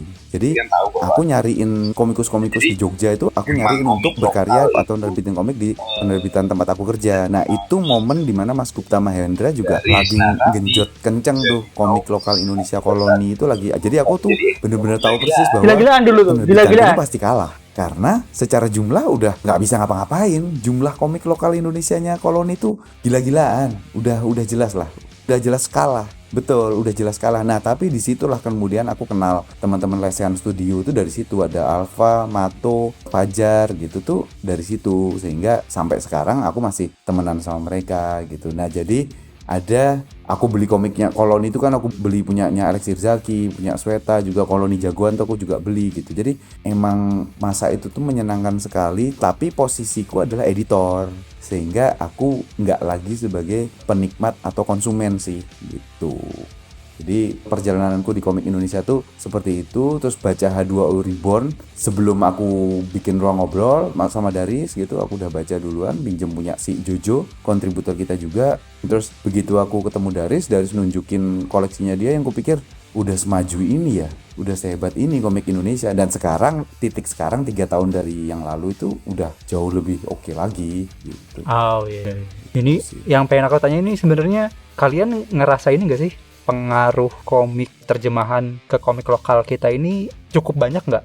Ini konteksnya gini ya, karena aku nih kemarin beberapa waktu lalu sempat dengerin juga beberapa podcast gitu, dan salah satu yang sempat ku dengerin ngomongin soal bahasa, di mana bahasa komik kita itu aku sepertinya cukup mengiyakan, walaupun belum benar-benar research perbandingannya berapa ya, tapi beberapa kayaknya menggunakan gaya bahasa terjemahan gitu. Maksudnya bahasanya bahasa yang cukup baku, bukan bahasa yang dialog keseharian gitu. Kalau menurut kalian gimana? Itu nggak hanya terjadi di komik ya, itu terjadi pula di subtitle film, terjadi pula di novel ya betul. Itu menurutku sangat wajar terjadi sih, karena mereka kan konsumen kan, para perkarya ini kan awalnya konsumen juga kan. Oke, ya. Jadi terinfluence dengan itu. Sedangkan aku sebagai penerjemah ya, penerjemah itu untuk menerjemahkan memang ada aturan-aturan bakunya. Memang ada aturan-aturan yang ini tuh harusnya gini, ini artinya gini. Dan kita kadang menerjemahkan juga sesuai konteks. Kalau karakternya ngomong baku, kita mau gimana? Masa mau diluaskan? Karena sekarang trennya, kalau ngomongin terjemahan ya, trennya itu adalah, kalau dulu tuh lokalisasi. Kalau dulu zaman 90 itu lokalan. Jadi beneran ambil intinya, lalu kemudian cari lokalnya apa gitu. Dicari lokalnya apa. Sekarang yang dipakai adalah terjemahan. Karena apa? Karena makin banyak orang yang ngerti bahasa aslinya. Jadi kalau nggak sesuai diprotes. Nah, ada layer itu nih. Nah, layer keduanya adalah mereka yang kreator sekarang itu pembaca ini. Jadi mereka mengikuti apa yang mereka tahu. Makanya kemudian pentingnya untuk para pengkarya itu ada mengambil diri dalam soal tata bahasa juga, dalam soal risetnya juga harus kemana-mana juga. Makanya kan jadi kreator tuh kan susah harusnya, karena kamu harus ngerti berbagai macam hal, berbagai macam disiplin ilmu. Iya, setuju. Nah, ada layernya itu. Aku mengiyakan sekali karena pekerjaanku juga menerjemah. Kami sebagai penerjemah juga dituntut untuk menerjemahkan yang sesuai. Iya, kalau dari aku sih ngelihatnya sih justru ini tuh tentunya nggak mungkin nggak mengiyakan ya. Tapi pertama, tiap kreator tuh kan punya subjektivitas, dia pengennya kayak gimana ya. Sebenarnya kan pasti ada seperti itu, bukan hanya influence-nya, tapi dia sendiri juga punya, aku pengennya gaya bicaranya seperti ini, gaya dialognya seperti ini. Dia kan punya seperti itu. Nah, tapi ini mencerminkan bahwa kalau memang ternyata yang kita dapat adalah hal-hal seperti itu dari komik Indonesia, komik lokal, berarti memang komik Indonesia itu swadaya, artinya kebanyakan formatnya memang indie, sehingga tidak ada standarisasi.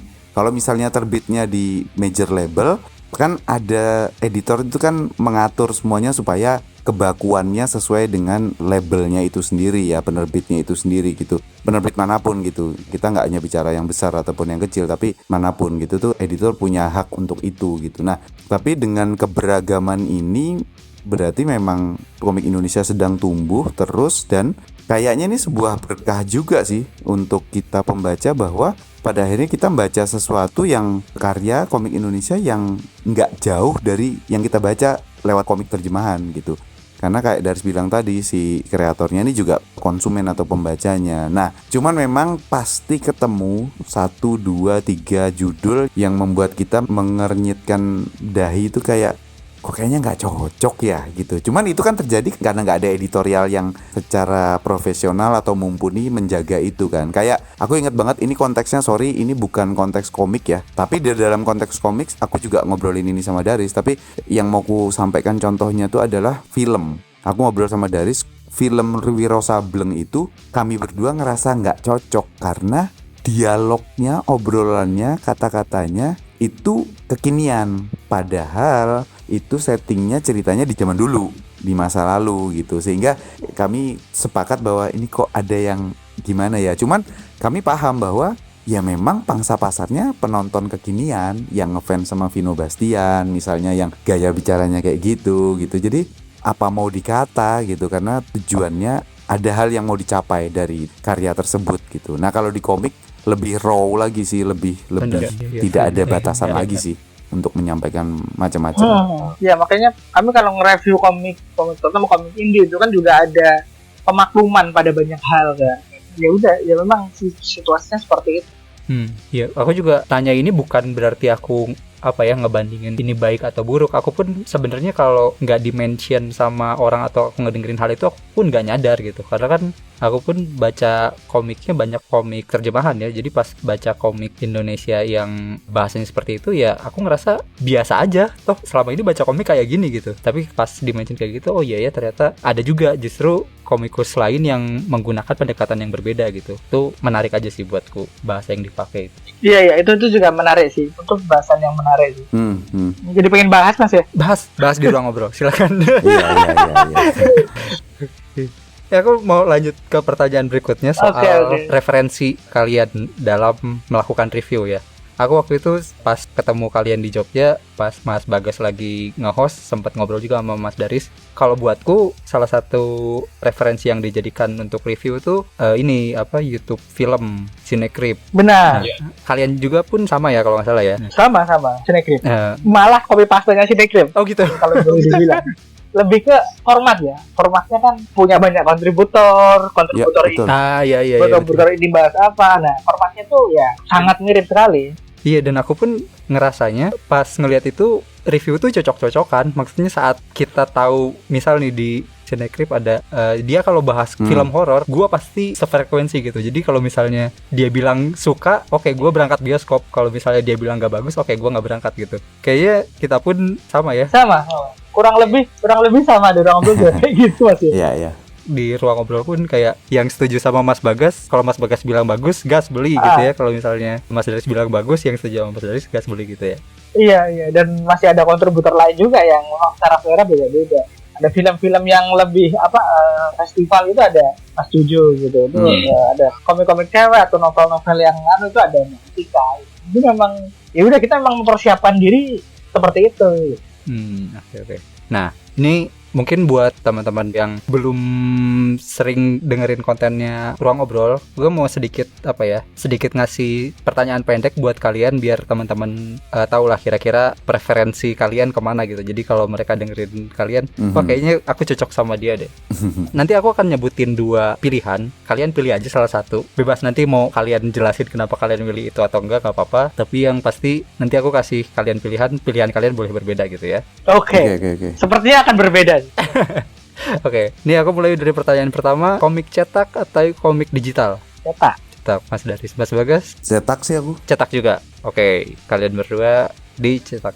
Oke, selanjutnya hitam putih atau berwarna? Hitam putih. Mas Bagas? Hitam putih sih aku. Hitam putih juga ya. Sama ya kalian masih. Oke, selanjutnya romance atau horor? Romance. Horor dong. Udah jelas ini mah. Aku penakut. Oke, selanjutnya horor atau action? Action. Oke, Mas Bagas? Aduh. Bingung dia. Dua-duanya sih aku. Aku dua-duanya nggak bisa aku. Nggak bisa. Gak bisa. Iya. Oke. Iya. Gak bisa ambil ini. Nggak bisa. Horor sama action tuh satu paket. Kalau bisa sih action horor aku genrenya. Kayak Kodrat ya. Film Kodrat. Nah, itu oke, tuh. Ustadz Kodrat ya. Betul, itu dia. Ya. Aku juga suka itu. Oke. Yes. Oke, berarti kalau romance atau action? Aduh, aku nggak bisa kalau yang ini. Aku jelas action. Ini dua-duanya bagus soalnya buatku, maksudnya aku tuh suka banget action. Di satu sisi aku juga suka banget sama romance. Aduh, nggak bisa. Kalau bisa action romance gitu. Bener. Jadi kalau komik shonen ada romance strukturnya, itu aku suka banget. Oke, fine, gak apa-apa, boleh. Kita lanjut. Shonen atau seinen? Shonen lah saya. Seinen. Sekarang aku lebih ke seinen sih. Oke, kalau gitu selanjutnya shoujo atau seinen? Shoujo. Wah, jelas seinen kalau ini pilihannya. Kalau ini pilihannya seinen sih. Seinen, oke. Ya ini beda nih. Monster seinen kan? Seinen. Monster seinen Iya. kan? Jadi monster lah. Fun fact, koleksi Shoujoku tuh banyak banget. Lebih banyak daripada seinen. Kalau lebih banyak dari seinen mungkin iya, tapi nggak lebih banyak dari seinen. Oke, kalau gitu shoujo atau shonen? Sonen Nah lah. ini Shoujo. Jelas sonen. Shoujo. Jelas Oke. sonen. Oke, I see. Nah, ini Ini mulai preferensi ya. ya, preferensi ya. Jadi nanti yang dengerin lu tahu ya, ini preferensi lu akan lebih mirip ke siapa ini, Mas Bagas atau Mas Daris. Yes. Oke, lanjut. Gitu. Komik US atau komik Jepang? Jepang. Oke. Sekarang Jepang. Tapi ada masa ke US ya, ada masa dulu pas 52 terus awal-awal Ya, masa keemasan modern sih. Masa keemasan modern itu. masa keemasan modern 2005 sampai 2012. 13 tuh puncaknya di 14-15. Iya. Puncaknya di Dark Side War tuh masih wah, ibarat bagus banget sih, cuman sekarang Oke. Sempat ada masanya. Betul. Ya. Oke. Lanjut, komik lokal atau komik terjemahan? Aku komik lokal sih sebenarnya. Sebenarnya sih aku komik lokal ya. Cuman kan kondisi aku harus jujur ya. Kondisinya sekarang tuh memaksaku untuk memilih komik terjemahan. betul. Makanya. Mau dielaborasi? Gini sih, karena ini kan lebih ke pilihan judul ya. Ya, betul. Jadi kalau aku bilang pilihan judul-judulnya di komik lokal tuh, kalau mau disandingkan sama terjemahan, paling tuh dari 10 komik terjemahan tuh paling cuma ada satu yang bagus tuh. Jadi lebih ke ini pilihan yang memaksa kita untuk secara objektif pasti memilih terjemahan, jangan membaca semua komik ya. Karena emang kuantitas produk dan kualitasnya juga masih ada terjemahan. Dan harganya juga, ini sebagai kolektor kan ngerasa juga. Komik lokal, indie mahal-mahal. Kalau mau beli itu harus effort. Udah effort belum tentu oke. Bukan berarti komik lokalnya jelek, kami tetap mendukung komik lokal 100% ya. Cuman kalau disuruh memilih untuk sekarang, semoga kedepannya komik terjemahan bisa kalah. Tapi webtoon beda. Webtoon aku lebih milih lokal. Oke. Oh, iya. Ya. Beda. Webtoon gila, webtoon lokal bagus. Ya, setuju. Nggak akan ada juga kalau yang berani bilang Ruang Obrol tidak mendukung komik Indonesia, nggak akan ada yang berani bilang. Ini disclaimer juga, apakah terserang juga sih. Iya sih, kalau dari sih sangat masuk akal ya untuk bilang kayak gitu. Karena dia manga terjemahannya tuh yang dibeli memang secara jumlah banyak, yang diikutin banyak maksudnya. Kalau aku kan, kenapa aku jawab komik lokal? Sebenarnya kondisinya jelas persis kayak yang Daris bilang ya. Tapi shonen yang ku ikuti tuh nggak sebanyak shonennya Daris. Kalau Daris mah semua shonen aku nggak cocok Jujutsu. Maksudnya kalaupun beli aku nggak akan beli Jujutsu gitu. Jadi memang aku nggak beli sebanyak Daris, sehingga pilihanku adalah kalau misalnya komik lokal ada serial yang emang bagus untuk diikutin, kayaknya sih ke sana ya. Ini bukan soal preferensi, jelas bukan soal preferensi kayak yang Daris bilang, tapi ini soal kondisi. Nah, kondisiku sama Daris itu berbeda. Daris tuh banyak yang diikutin, banyak yang dibeli gitu loh. Jadi wajar kalau jawabannya dia itu tadi gitu sih. Ya, oke. Terakhir, indie atau penerbit major? Indie. Mas Bagas? Sebenarnya kalau soal pilihan dan pengennya, aku lebih ke major sih sebenarnya ya. Kalau misalnya karena pengennya. Cuman kan ya kayak tadi pertanyaan sebelumnya bahwa, dan kita udah pernah obrolin bahwa emang sekarang major tuh bukan pilihan untuk kreator maksudnya. Enggak pilihan utama lah bagi kreator, sehingga yang kita dapatkan tuh indie sih. Tapi kalau disuruh milih sebenarnya pengen banyak hal yang sebenarnya membedakan komik indie dari major label tuh, aku sama Daris bisa ngelihat secara spesifik tuh ini beda gitu. Memang kalau major tuh kayak gini, emang kalau indie tuh kayak gini. Gitu sih sebenarnya. Jadi kalau pilihannya pengennya sih aku memilih major. Cuman kondisi keadaannya emang indie gitu kondisinya. Iya, indie. Simpel sebenarnya, kalau aku lebih simpel ya. Kan aku bilang soal tamat. Kalau indie tuh aku lebih bisa nge-push buat tamat, jadi bisa secara personal tuh mendorong untuk tamatin gitu ya. Dan kedekatan personal dengan kreatornya lebih ada gitu. Kalau penerbit tuh buat ditamatin mas, ya mau tergantung penerbitnya gitu. Ada itu-itunya gitu. Iya. Layernya lebih banyak ya. Layernya lebih banyak. Makanya aku indie nih. Sekarang kondisinya begitu. Kita nggak tahu. Yang jelas pasti kalau indie-nya makin gede, majornya juga pasti sama gede. Itu udah pasti itu kejadian di mana-mana. Ya, setuju sih dengan hal itu. Oke, ini masih terkait preferensi kalian. Let's say 5-10 tahun lagi gitu lah ya, kalian udah jadi media yang jadi acuan lah, sampai-sampai ada acara award sendiri gitu, misal Daris Awards atau Bagas Awards gitu. Nah, misal di masing-masing awards ini kalian ngasih penghargaan ke komik-komik dan ke komikus lokal gitu. Nah, kalau misalnya kira-kira kalau aku minta kalian nyebutin 3 komik lokal dan 3 komikus lokal beserta dengan kategorinya, kira-kira judul dan nama siapa aja nih yang bakalan keluar? Coba mungkin boleh dari Mas Bagas dulu deh. Sekali lagi aku konfirmasi ya, tentunya kan yang aku baca ya, atau memang subjektif aku suka gitu, bahwa nomor 1 tuh sampai saat ini jelas buatku judulnya H2O Reborn karyanya Sweta Kartika. Itu nomor 1. Itu sebagai komik apa tuh? Sebagai komik Indonesia, gimana ya sebutannya tuh? Sebagai komik Indonesia, ya bahasanya Ruang Ngobrol tuh buatku masterpiece sih. Karena unsurnya banyak sekali di dalamnya. Detektif ada, rumit iya, hangat iya, menyentuh iya, actionnya ada, lore-nya terbangun dengan baik, penceritaannya sangat ngalir gitu dengan kapasitasnya Mas Weta ya. Dan 3 buku tamat, apalagi sudah punya omnibus. Jadi posisinya H2O Reborn itu ada banyak unsur di sana, ada ya sekali lagi detektif, sci-fi, ada horornya di dalamnya gitu. Jadi banyak lah, dan itu terpadu padankan dengan sangat baik sih. Nah, kalau menurutku sih itu. Terus yang kedua itu aku seneng banget Rajasanya Ahmad Fadli. Ya Rajasa. Selain karena action, buatku kategorinya adalah lore what if yang sangat brilian.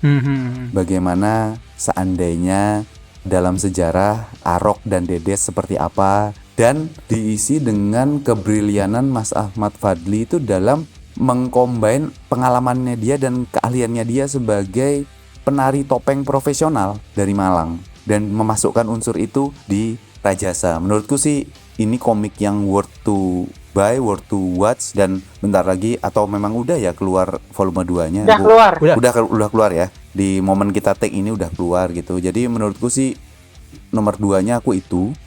Terus nomor 3-nya aku nggak tahu ini akan selesai apa enggak. Aku sama Daris juga nggak tahu, dan mungkin nggak ada yang tahu kecuali kreatornya sendiri. Tapi aku sangat terinvestasi dengan, kami udah nge-review ini di Ruang Ngobrol tuh, judulnya Gerbang Surga dari Bayu. Mas Bayu. Bayu siapa nih? Haritama. Bayu Haritama. Padepokan Ragosuma itu bagus banget komiknya. Unsurnya juga hampir nyaris sebanyak H2O Reborn, tapi minus misteri detektifnya, minus itulah. Tapi secara lore, silatnya, dunianya itu bagus banget. Jadi menurutku itu komik dunia persilatan yang komplit kategorinya sih itu sih menurutku. Oke, berarti komik termasterpiece H2O, terwat paling ini Rajasa, terus silat yang paling komplit Gerbang Surga ya, paling komplit Gerbang Surga. Iya. Kalau untuk komikus sama sih Mas Safi, maksudku komikus kreatornya itu bener, sekaligus bener. Betul, makanya aku nyebutin 2 kan tadi, ada judul sama kreatornya gitu. Jadi I see. Jadi, sudah satu paket berarti. Betul, paket itu.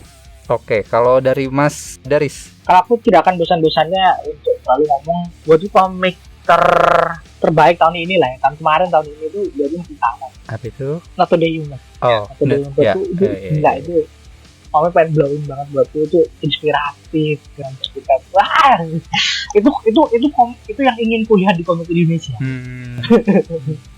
Komik yang bisa memberi kita sesuatu untuk berpikir.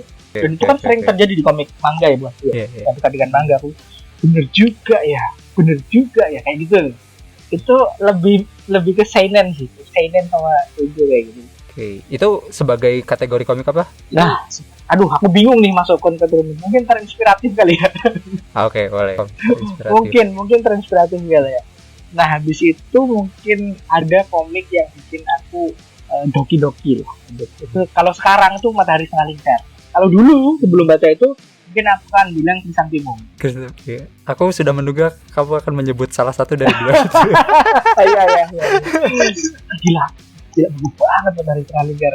Ya kan itu this is sebagai orang yang suka komik romance tuh ini aku pengen banget deh gitu.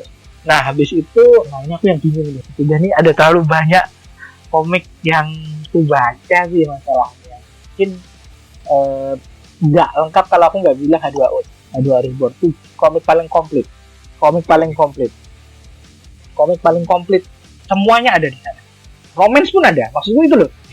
Cuman emang berat aja gitu. Iya, relationship lah ya lebih. Lebih ke relationship itu.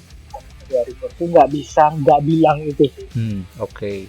Nah, untuk komikus tuh bingung juga ya. Komikus paling serba bisa jelas Sweta Kartika. Oke, maksudnya. Komikus paling serba bisa Sweta Kartika. Udah dia mau dikasih genre apa aja dimakan. Dan bagus-bagus jadinya. Iya, nggak ada yang nggak bagus yang udah At diterbitkan. the very least tuh proper. Ya, benar, setuju. Maksudnya kalau mungkin kita bisa berdebatkan bagus gaknya, tapi pasti proper. Super. Pasti proper. Benar. Nah, terus komikus paling capek nunggunya itu Mas Alex kan. Karena pace-nya pace sendiri ya, nggak bisa. Karena his space gitu, tapi setiap keluar karyanya emang dan itu beresonansi banget sama aku sama Mas Bagas ya yang emang suka komitatsu. Jadi kreator tuh yang salah satu yang paling aku suka itu ya dia. Ya. Nah terus komikus. Terus yang ketiga? Siapa ya? Yang ketiga nih. Sejujurnya ya Mas Afi ya aku tuh nggak begitu peduli sama komikusnya.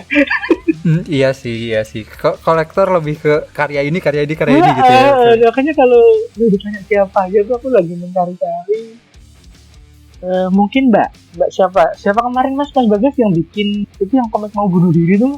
Oh, ini Mbak Nana. Iya. Mungkin Mbak Nana. Itu komikus paling what the fuck sih. Karya-karyanya tuh beneran wah. Oke, iya. Pas kami penjurian Jogja Comic Award itu Oh iya, kalian penjurian itu juga ya di. aku belum berkesempatan buat ngobrol sama Mbak Nana sih, mungkin bisa lah itu sih. Iya. Berarti buat lu yang dengerin. Ya, nah, berarti buat lu yang dengerin ya barangkali ada judul komik yang mereka sebut atau komikus yang mereka sebut lu suka, kemungkinan kalian akan cocok dengan yang disukai sama konten-kontennya dari Ruang Obrol gitu ya, Mas Daris dan Mas Bagas. Tapi bisa jadi juga yang belum hadir di sini yang tim lainnya dari Ruang Obrol bisa aja punya preferensi lain gitu ya. Iya. Kalau boleh tahu siapa aja sih tim Ruang Obrol selain kalian berdua? Banyak banget. Banyak. Ada 10 ada kayaknya. Wow. Itu tuh ada Nanas tuh yang sekarang bertanggung jawab terhadap medsos kami, ada di TikTok, ada di Facebook, ada di Twitter. Yang paling aktif tuh memang di Instagram. Yang paling aktif di Instagram. Karena base-nya kan video ya. Instagram sama TikTok ya. Instagram sama TikTok ya cukup aktif. Nah, Twitter tuh kita belum dapat nih orang yang bisa ngurusin Twitternya Ruang Ngobrol yang dedicated ke Twitternya. Terus ada Mas Faisal tuh yang dia bahasannya kalau sama aku Digimon, sama Mas Bagas juga gila. Secara umur tuh juga nggak gitu jauh ya sama Nanas ya. Jadi emang rank umur kita itu ada jenjangnya. Oh iya. Beda generasi adalah ya. Beda generasi. Itu dia. Ada Mbak Tika tuh yang ngobrol dengan cewek. Kita juga akan kedatangan satu yang cewek lagi, insya Allah. Belum bisa di-spill namanya. Oke. Terus ada Jojo itu Mas Jojo yang bahas komik atau film anime itu. Ada Ian tuh yang bahas komik detektif sama aku, sama bahas Tokusatsu baru yang terbaru ya. Ada di Tokusatsu baru tuh ada Ian, Super Sentai sama Kamen Rider tuh. Terus ada Zizo tuh dulu bahas One Piece sama aku. Sekarang One Piece kan sama One Piece Fans Club Indonesia sama Mas Budo ya. Nah, jadi Zizo tuh sekarang bahas komik-komik yang underrated gitu loh ya. Soalnya dia banyak baca yang orang tuh gak banyak baca gitu. Atau yang nggak ada di Indonesia gitu. Apalagi sih Mas? Yang kontributor itu sih, yang lain kan nggak kontributor ya, ada. Yang lain datang dan pergi sih, tapi yang secara aktif ngisi terus tuh ya mereka. Kemarin kebetulan pas aku nikah tuh hampir semua datang sih, kecuali ada satu yang nggak datang. Alhamdulillah. Ada nanti fotonya ada di sini. Nanti diupload lah kapan-kapan, upload lah di Instagram. Tuh tim Ruang Obrol gitu ya. Tim Ruang Obrol tuh bagus banget sih, aku senang banget. Nice.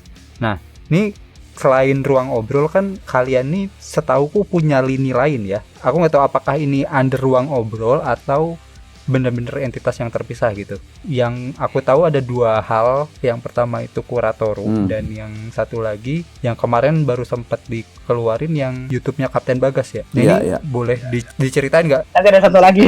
Oh, ada satu lagi. Oke, boleh. Nanti ada Coba satu diceritain lagi. satu-satu dulu. Dari Kuratoru dulu deh. Dari Kuratoru. Sebenarnya yang paling penting Kuratoro ya. Nanti ya betul. Kapten Bagas sama satu lagi itu nanti akan kita bikin konten sendiri nih. Jadi kayaknya nggak akan kami spill di sini deh yang itu ya. Yang jelas. Boleh.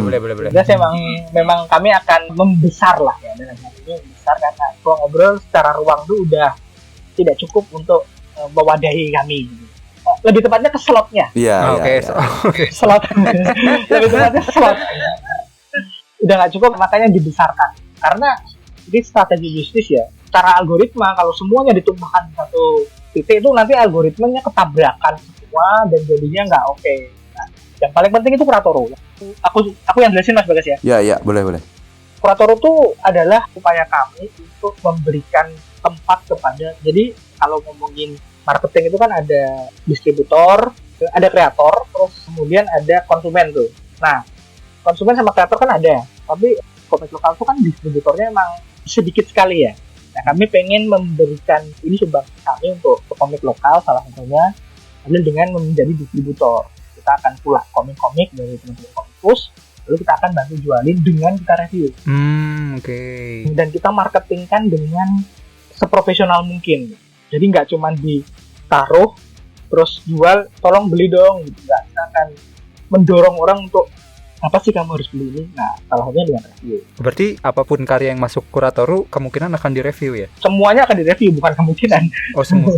Berarti ini Kuratoru maksudnya kalian menjadi kurator juga nggak sih atau gimana? Iya, gagasannya begitu sih. Makanya namanya kan Kurator ya. Oke. Iya. Nah, Kurator ini memang upaya kami untuk itu kan, dengan ada investor kami yang berinvest di bidang ini, di tempat ini, di Kuratoru ini. Undernya memang ada Ruang Ngobrol. Benar. Yang menjalankan kami. Undernya memang ada Ruang Ngobrol. Itu bukan yang kita bisa. Kalau ngecek di Instagramnya ada tuh manage dari Ruang Ngobrol. Oke, masih under. Yes. Nah, selain jual komik lokal juga ada kita jual manga-manga impor. Sih. Kenapa begitu? Karena pasar komik terjemahan kan udah ada nih. Ada dari Alex dan Gramedia, makanya kita nggak tahu itu. Kita juga punya pandangan lain soal itu, bagaimana cara mengkapitalisasi komik-komik terjemahan itu. Nah, itu ada, kita udah ada strateginya. Makanya yang belum tercapai kan salahnya adalah komik impor. Sementara kami komik impor dari Jepang itu kami bilang kalau teman-teman mau beli komik impor dari Jepang itu juga bisa lewat kami. Jadi kami carikan, kami belikan, duduk manis, diam aja, datang komiknya. Nah, untuk komik impor Inggris ini masih diekspor sekarang. Iya. Karena belum ketemu metode yang menguntungkan buat kami. Intinya adalah Kurator itu adalah lini bisnis Ruang Ngobrol yang mengkapitalisasi hal-hal yang sedang kita kerjakan. Oke. Sorry Riz.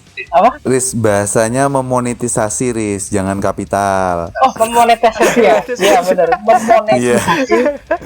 Benar, salah. Iya. Nah, betul. Kayak gitu, Mas Bagas mah seringnya nyalahin aku. Memonetisasi hal-hal yang sedang kita kerjakan. Iya. Nah, sama ini sih. Itu tadi yang Daris bilang kan berhubungan dengan monetize produk segala macam gitu. Nah, tapi Kuratoru itu juga kami konsep sebagai one stop komik Jogja. Jadi ada tempatnya, kan basically juga rental komik-komiknya Daris ya. Nanti di sana rental. Nantinya begitu. Koleksi Daris semua bisa dibaca di sana gitu. Tapi nggak boleh bawa pulang gitu. Tapi kami juga merancang itu untuk aktivitas offline. Jadi kalau ada teman-teman komikus yang mau launching karya, terus mau bikin sarasehan, gathering atau acara komik Indonesia atau komik lokal apapun, bukan berarti yang nggak lokal nggak boleh gitu, tapi porsi terbesarnya adalah untuk komik lokal, kreatornya, produknya gitu. Nah, jadi tempatnya tuh di Jogja. Nah, dengan adanya Komipara 2 kali setahun, diharapkan sih kreator-kreator tuh bakal ketemunya nanti di sana, ngobrolin macam-macam tentang komik lokal sih di sana, termasuk podcast Komik Indo juga nanti ada di sana gitu. Maksudnya kita bisa lebih lanjut ngobrolinnya di sana. Jadi aku yang offline-nya, Daris tuh yang online-nya gitu. Kebanyakan sih gitu nanti. Kebanyakan akan begitu nanti. Nah, memang secara tempat sekarang sedang dalam proses ya untuk bisa diakses sama fisik. Makanya presence kami di online itu kami kencang dulu, nanti setelah baru kami keluarin semuanya, baru kami bikin konten Yes. juga. Soalnya ada banyak sekali yang teman-teman subscriber tuh yang tolong bikinin room tour dong. So, aku masih tahan sampai tempatnya jadi nih biar proper. Iya, iya. Dan ini semua ada investor yang pengen invest di sini. Betul. Gitu. Jadi bukan kami tuh nggak punya uang ya, bukan nggak punya uang, tapi kami memang punya kebijakan untuk tidak mengeluarkan uang buat ngobrol. Yes. Agar tidak ada tarik menarik atau gini apa ya? Kepentingan lah. Agar tidak ada tarik menarik kepentingan. Hmm. Makanya ada yang tertarik, ada yang invest, ada yang menawarkan sesuatu, kami godok, kami olah. Akhirnya yang terjadi adalah kuratoro. Gitu. Itu dia. Iya sih. Berarti at least komik-komik lokal yang dijual di Kuratoro tuh udah kurasi dari kalian dan Yes. bisa dilihat juga reviewnya nanti cocok nggak sama bacaan lulu semua gitu ya berarti ya. Dan buat yang tempat offline-nya nanti kalau jadi saya ke sana. Iyalah, jelas lah. Semua teman-teman. Pokoknya ekosistem komik Indonesia tuh kalau ke Jogja ada Kuratoro gitu. Jadi udah, ya emang disitulah gitu. Asik. Oke. Kalian untuk rencana kedepannya selain Kuratoro ya yang 2 nanti disimpan dulu lah nggak apa-apa, tapi selain 2 tadi ada rencana lain nggak ke event apa gitu, mungkin teman-teman yang lain mau ketemu kalian atau tim ruang obrol yang lain? Nah ini ruang ngobrol tuh bukan jelek ya, tapi aku tadi mau bilang jeleknya adalah kami itu mindsetnya tuh Mas Safi bukan ada apa di mana kami kesana. Kami tuh dari dulu nggak seperti itu. Kami kayak kebentuk aja di mana ya udah kita punyanya apa, ya itu yang kita kasih ke publik, kita sharingkan gitu. Jadi kami itu nggak berencana kemana-mana. Daris pun kalau kemana-mana itu karena dia pengen belanjanya mungkin kayak gitu. Nah tapi kalau udah ada di mana ya udahlah, misalnya ada yang konten sama siapa ya udah ayo kayak gitu sih sebenarnya. Karena dari sendiri kalau misalnya kemana-mana tuh capek. Nah iya itu dia. Kami tuh kalau kemana-mana tuh capek mungkin. Sebenarnya sih kayak gitu sih. Nah beruntungnya ada Komipara sekali lagi. Jadi kami nggak harus kemana-mana untuk ketemu siapa-siapa untuk bikin apa-apa gitu. Kita bisa ketemu di Jogja gitu. Kalau dari aku sih kayak gitu Sim. Pertanyaannya kan tadi sebenarnya sebentar lagi mau kemana kan? Ya ke Komipara. Enggak. Maksudnya kan Sapi bilang ada mau datengin kemana gitu. Jadi aku ke arah sananya. Karena ada Komipara jadi nggak kemana-mana gitu loh Riz. Oh. Sebenarnya. Iya. Tapi berarti yang mau ketemu kalian ke Komipara aja pasti ketemu lah ya? Pastilah. Pasti ketemu lah sama kita. Aku juga ke situ sih pasti. Dan kadang-kadang tuh juga kami itu kalau ada baca komik lokal di Jogja itu biasanya aku atau Mas Bagas. Iya, Daris sih lebih seringnya emang Daris sih gitu. Tapi sih Riz ya, kalau teman-teman di Jogja mau ketemu mah karena Kuratoro untuk ketemuan tuh udah bisa, kontak aja. Nanti kita ketemunya di Kuratoro gitu. Untuk acara belum bisa, tapi kalau untuk ketemu dan ngobrol bisa. Tapi untuk ketemu udah bisa. Tempatnya udah proper kok, udah tertata dengan rapi. Dan yang teman-teman lihat di konten-konten ruang ngobrol belakangan ini, ya itu Kuratoro ya. Backgroundnya buku-buku itu di Kuratoro. Nah, tapi berarti kan untuk event terdekat kalian ke Komipara ya, dan bakalan nge-host juga di situ kan ngisi. Benar. Betul, insya Allah ya. Setauku kalian tiap tahun pasti ngisi di situ kan? Iya, kontrak darah tuh. Sejauh ini sih, iya sih, ya. Bercanda. Boleh diceritain nggak ada apa aja sih di Komipara? Oke, yang jelas kan ada program baru yaitu komik baru rilis di Komipara ya. Maksudnya komik yang memang benar-benar murni rilis di Komipara itu nanti akan di medsosnya Komipara juga ada checklist bahwa nanti benefitnya apa gitu. Nah salah satunya kan akan muncul di ruang ngobrol ya, secara obrolan gitu, secara video gitu. Ada beberapa komik. Itu ada. Beberapa komik yang akan secara eksklusif direview di ruang ngobrol. Betul, itu dia sih. Nah, sebenarnya yang paling penting yang ingin ku sampaikan tuh di Komipara tuh kan ada gamenya ya, game yang untuk membeli komik juga akan dapat insentif banyak. Jadi akan ada game yang bisa diikuti di Komipara. Nanti secara detail akan disampaikan di medsos Komipara. Kalian bisa cek aja nanti.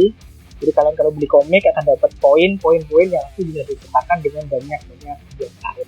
Kalau Komipara 2 tuh yang menang adalah saya. Iya.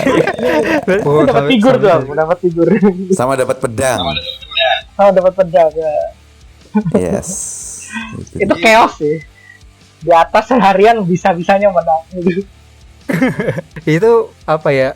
Aku juga di Komipara pertama ikutan itu sih, dan kayaknya mungkin memang tidak semua pengunjung tahu juga ya. Benar, makanya itu penting sekali. Iya, aku juga ngerekomen kalian kalau datang ke Komipara untuk ikutan itu sih, karena aku pun di situ beli komik, terus dari poinnya aku tukerin komik lagi, jadi aku beli komik dapat komik gitu. Betul. Lumayan, bermacam-macam ya, ada ganci, ada pin, ada macam-macam lah. Jadi berapapun nominalnya itu akan tetap dapat sesuatu gitu. Yes. Dan nggak cuma komik ya, beli merch yang dijual di para merchant di Komipara itu kayak ganci, kayak pokoknya stiker dan lain sebagainya itu semua dapat poin. Poinnya itu yang buatku yang bikin menarik di Komipara tuh itu. Jadi kita udah ngeluarin duit, kita masih dapat sesuatu nih. Iya. Jadi kalau logika kolektor kayak aku sih berasa dapat diskon. Iya, setuju. Berasa dapat diskon. Dan ini juga ini ya, apa, tantangan terbuka dari Mas Daris, siapapun yang bisa mengalahkan dia dalam, gitu. dalam pengumpulan koin. Iya, betul. Tapi berarti nanti pasti ada challenger juga kan yang akan mengumpulkan Pasti. koin. Semoga makin banyak challenger tuh semakin senang sih. Ya udah di sini Biasanya aja. aku memang banyak banget, dan aku tuh kan bukan bagian dari panitia, disclaimer dulu ya kalau ada yang jadi aku nanya kemarin kayaknya aku bisa ikut nggak? Loh, Mas Daris kan bukan panitia, nggak apa-apa. Dia bukan merchant teman-teman, yang nggak boleh ikut tuh merchant. Karena ada ketakutan menukar koin gitu. Nah kalau panitia tuh boleh ikut Mas, kalau ada waktunya. Terus apa, Mas Daris boleh ikut, tapi Mas Daris ada waktunya nggak? Ya diada-adain dong gitu. Iya. Di podcast Komik Indo kali ini diumumkan aja bahwa yang bisa ngalahin Daris itu akan nggantiin posisinya Daris nanti di ruang ngobrol gitu. Nggak gitu. Wah ini kudeta ini. Oke. Kudeta. Dan kalau kalian yang di Jogja pengen ngerti pedang hadiah dari Komipara 2 seperti apa, bisa main ke Kuratoro, itu panjang benar. Yes. Nah, kalau pedang itu beneran diperebutkan kan ya? Berarti kalau enggak. Itu nanti kok itu ada. Oh, atau dibuat lagi? Ada buat lagi. Oh, dibuat lagi. Oke. Dibuat lagi. Sepertinya begitu sih. Dibuat lagi. Ada lagi yang berbeda nanti. Oke. Ya berarti ya pokoknya jangan lupa lah buat datang nanti di tanggal 21 22 Desember di Jogja Expo Center ya. Jogja Expo Center, venue paling gede di Yogyakarta tuh. Ya, acara Komipara 3. Nanti bakalan banyak banget hal-hal seru kalian di sana. Kita tunggu kalian di sana ya. Kita bertiga. Yes. Itu dia. Sip. Ya, oke. Ada di sana kita. Betul. Oke. Aduh, ini sebenarnya udah kepanjangan, tapi aku tuh ada satu pertanyaan yang pengen aku tanyain dan gak pengen aku lewat ya, kalau bisa ke siapapun yang ngobrol di sini. Jadi aku pengen nanyain, ya entahlah, mungkin ada yang menyebut industri komik lokal, ada yang menyebut ekosistem, tapi aku pengen menanyakan kalian kan sebagai produsen iya, sebagai konsumen iya, sebagai distributor juga iya gitu. Menurut kalian ada nggak sih permasalahan yang sepertinya bisa ada solusinya atau mungkin cukup mudah solusinya untuk dilakukan siapapun ya? Maksudnya stakeholdernya mau pemerintah, mau pembaca, mau produsen, mau distributor. Ada nggak problem dari salah satu ya ekosistem yang ada itu yang menurut kalian cukup bisa mudah untuk dilakukan dan bisa membantu industri atau ekosistem komik Indonesia ini jadi lebih baik gitu? Aku tuh akan lebih condong ke pembaca ya. Boleh. Aku harus ngapain tuh. Jadi harus beli itu ya jelas ya. Iya. Nah, lebih sering pamer aja sih. Oke. Jadi lebih sering memberitahu orang kalau komik Indonesia itu ada. Review tipis-tipis lah, nggak perlu di review ini bagus nih. Nah, jadi kalau semakin banyak yang pamer, semakin banyak yang memberitahu orang lain bahwa komik ini bagus nih. Nah itu menurutku akan jadi chain reaction yang oke gitu. Nah jadi jangan setelah beli ditaruh aja ya, jadi bagus saya ditaruh. Ya aku mengencourage teman-teman kita untuk tolong lebih sering dipamerin dong koleksi kalian. Karena aku lebih pembaca deh. Soalnya kalau kapan terbit dan lain sebagainya itu kami udah sering ketemu dan ya udahlah ya. Dan itu cukup mudah juga ya, maksudnya dilakukan sama pembaca gitu. Iya. Pembaca aja simpel itu aja sih. Sering mewartakan lah, sering. Jadi kalau bagus nih. Soalnya aku berpijak pada pendirianku bahwa orang itu hanya belum tahu kalau komik Indonesia itu ada. Makanya kita harus beritahu. Yang itu yang kamu lakukan dan kami lakukan melalui podcast Komik Indo dan Ruang Ngobrol. Setuju. Ya, berarti lu yang dengerin tolonglah kalau abis beli apa-apa diposting. Gue juga banyak hal-hal yang komik yang gak gue tahu gitu. Taunya dari teman-teman yang post di IG gitu. Ada komik apa atau enggak? Kayak komik kemarin deh yang Rajasa itu kan baru tahu udah masuk toko buku juga dari teman-teman yang posting gitu. Udah masuk toko, ya udah gitu. Ya. Oke, thank you Mas Daris. Kalau dari Mas Bagas ada nggak? Koridor besarnya atau bungkusnya tuh memang mewartakan ya. Karena kita kan pewarta dan itu nggak bisa terbantahkan sih. Sama persis dengan yang Daris bilang bahwa makin banyak orang yang ngasih tahu, makin ketahuan bahwa barang itu ada atau produk itu ada. Itu udah jelas lah gitu. Nah, berbeda dengan Daris karena keperbedaan core kami. Dimana Daris itu pembaca, kolektor, aku tuh kreatornya gitu. Jadi aku tuh sering sekali iri dengan bukan iri gimana ya, melihat, mengamatin dan bukan membandingkan juga ya, tapi mencari celah antara pergerakan komik Indonesia, komik lokal dengan skena stand up komedi di Indonesia gitu. Nah, pelaku stand up komedi di Indonesia atau komik atau stand up komediannya itu tuh banyak banget yang fokus pada bahasanya sih menjadi konten kreator ya, entah itu lewat YouTube, entah itu lewat Instagram, entah itu lewat TikTok, segala macam, terserah lah gitu. Tapi kayak Daris bilang tadi, pembaca itu pamer lah gitu, pamer kalau habis beli apa, habis baca apa, pamer aja silakan. Nah, buatku kreator itu ayolah keluar dari kamar, keluar dari studio, keluar dari lingkup masing-masing gitu untuk ngobrol, untuk berbaur sama teman-teman pembaca, sama teman-teman kreator yang tujuannya tuh sebenarnya bukan untuk bikin karya yang dibeli oleh pekarya lainnya, bukan itu, tapi tujuannya tuh supaya kayak stand up comedian kan siapa ngundang siapa ke channelnya dia, nggak peduli channelnya dia masih kecil atau udah besar gitu, tapi kita ngobrolin macam-macam, bisa ngobrolin politik, bisa ngobrolin film, bisa ngobrolin apa gitu. Tapi kita tuh ngasih tahu bahwa ini tuh stand up comedian juga loh gitu. Ini tuh komik artis juga loh. Ini tuh penulis komik juga loh gitu. Tapi kan kalau soal YouTube terlalu berat ya, ada konsistensi, ada segala macam gitu. Itu terlalu berat. Tapi kelas kecilnya adalah di media sosial masing-masing sih gitu. Kita komikus tuh kan juga boleh beli karya orang lain. Quentin Tarantino, terus Scorsese itu sutradara itu juga nonton film yang lain terus kemudian ngomong gitu di media sosial. Hideo Kojima, game maker, juga ngomong bahwa habis nonton film ini, habis ngelihat ini segala macam, ngomong di media sosialnya gitu loh. Jadi kayak kreator tuh jangan pokoknya tugasku tuh cuman berkarya, kalian tugasnya beli karyaku, berbaur aja gitu. Dan menurutku itu nggak susah sebenarnya untuk menunjukkan kepada kita di ekosistem komik Indonesia yang masih kecil ini bahwa ya kita tuh bersatu padu, kita tuh ngobrol, kita tuh nggak punya hierarki, kita tuh nggak ada yang gimana karena pembaca tuh juga pasti seneng dengerin kreator ngobrol gitu tuh juga pasti seneng gitu. Nah, buatku sih itu sih, jangan mengeksklusifkan diri sebagai kreator yang ngerasa bahwa karena gambarku bagus, ceritaku bagus, ini ku berkelas segala macam, ya pokoknya tugasku adalah bikin. Enggak gitu. Kita itu hidup aja kayak manusia aja biasa gitu sih. Kalau aku sih itu sih yang paling menurutku kayaknya bisa deh kalau kita ngelakuin ini. Aku sih itu sih. Oke, ya memang ini ya bisa dibilang cukup berbeda dengan komikus yang di luar yang mereka bisa aja cuma berkarya doang, sisanya diurusin orang lain gitu ya. Tapi buat kita di Indonesia ya mau nggak mau harus bersosialisasi juga, harus promosi juga ya. Memang itu yang sebaiknya dilakukan ya. Sip. Oke. Mungkin itu aja, terima kasih banyak atas masukannya dan sharing pemikirannya banyak sekali nanti yang bisa aku pelajarin dan coba aku terapkan di baik diriku atau yang lainnya mungkin ya. Mungkin itu aja dulu dan jangan lupa nanti yang mau pesan komik-komik yang udah di review sama Ruang Obrol dicek aja di YouTube-nya Ruang Obrol. Kalau mau beli di Kuratoru, nanti link-linknya bakalan gua taruh di deskripsi. Terus juga nanti kalau mau ketemuan datang aja ke Komipara di tanggal 21-22 Desember. Mungkin gitu aja dulu. Terima kasih banyak Mas Daris, Mas Bagas. Terima kasih banyak juga. Ya, sampai ketemu lagi. Iya, thank you. Dan see you again, sampai ketemu tahun depan karena podcast Komik Indo akan memasuki masa hiatusnya setelah ini.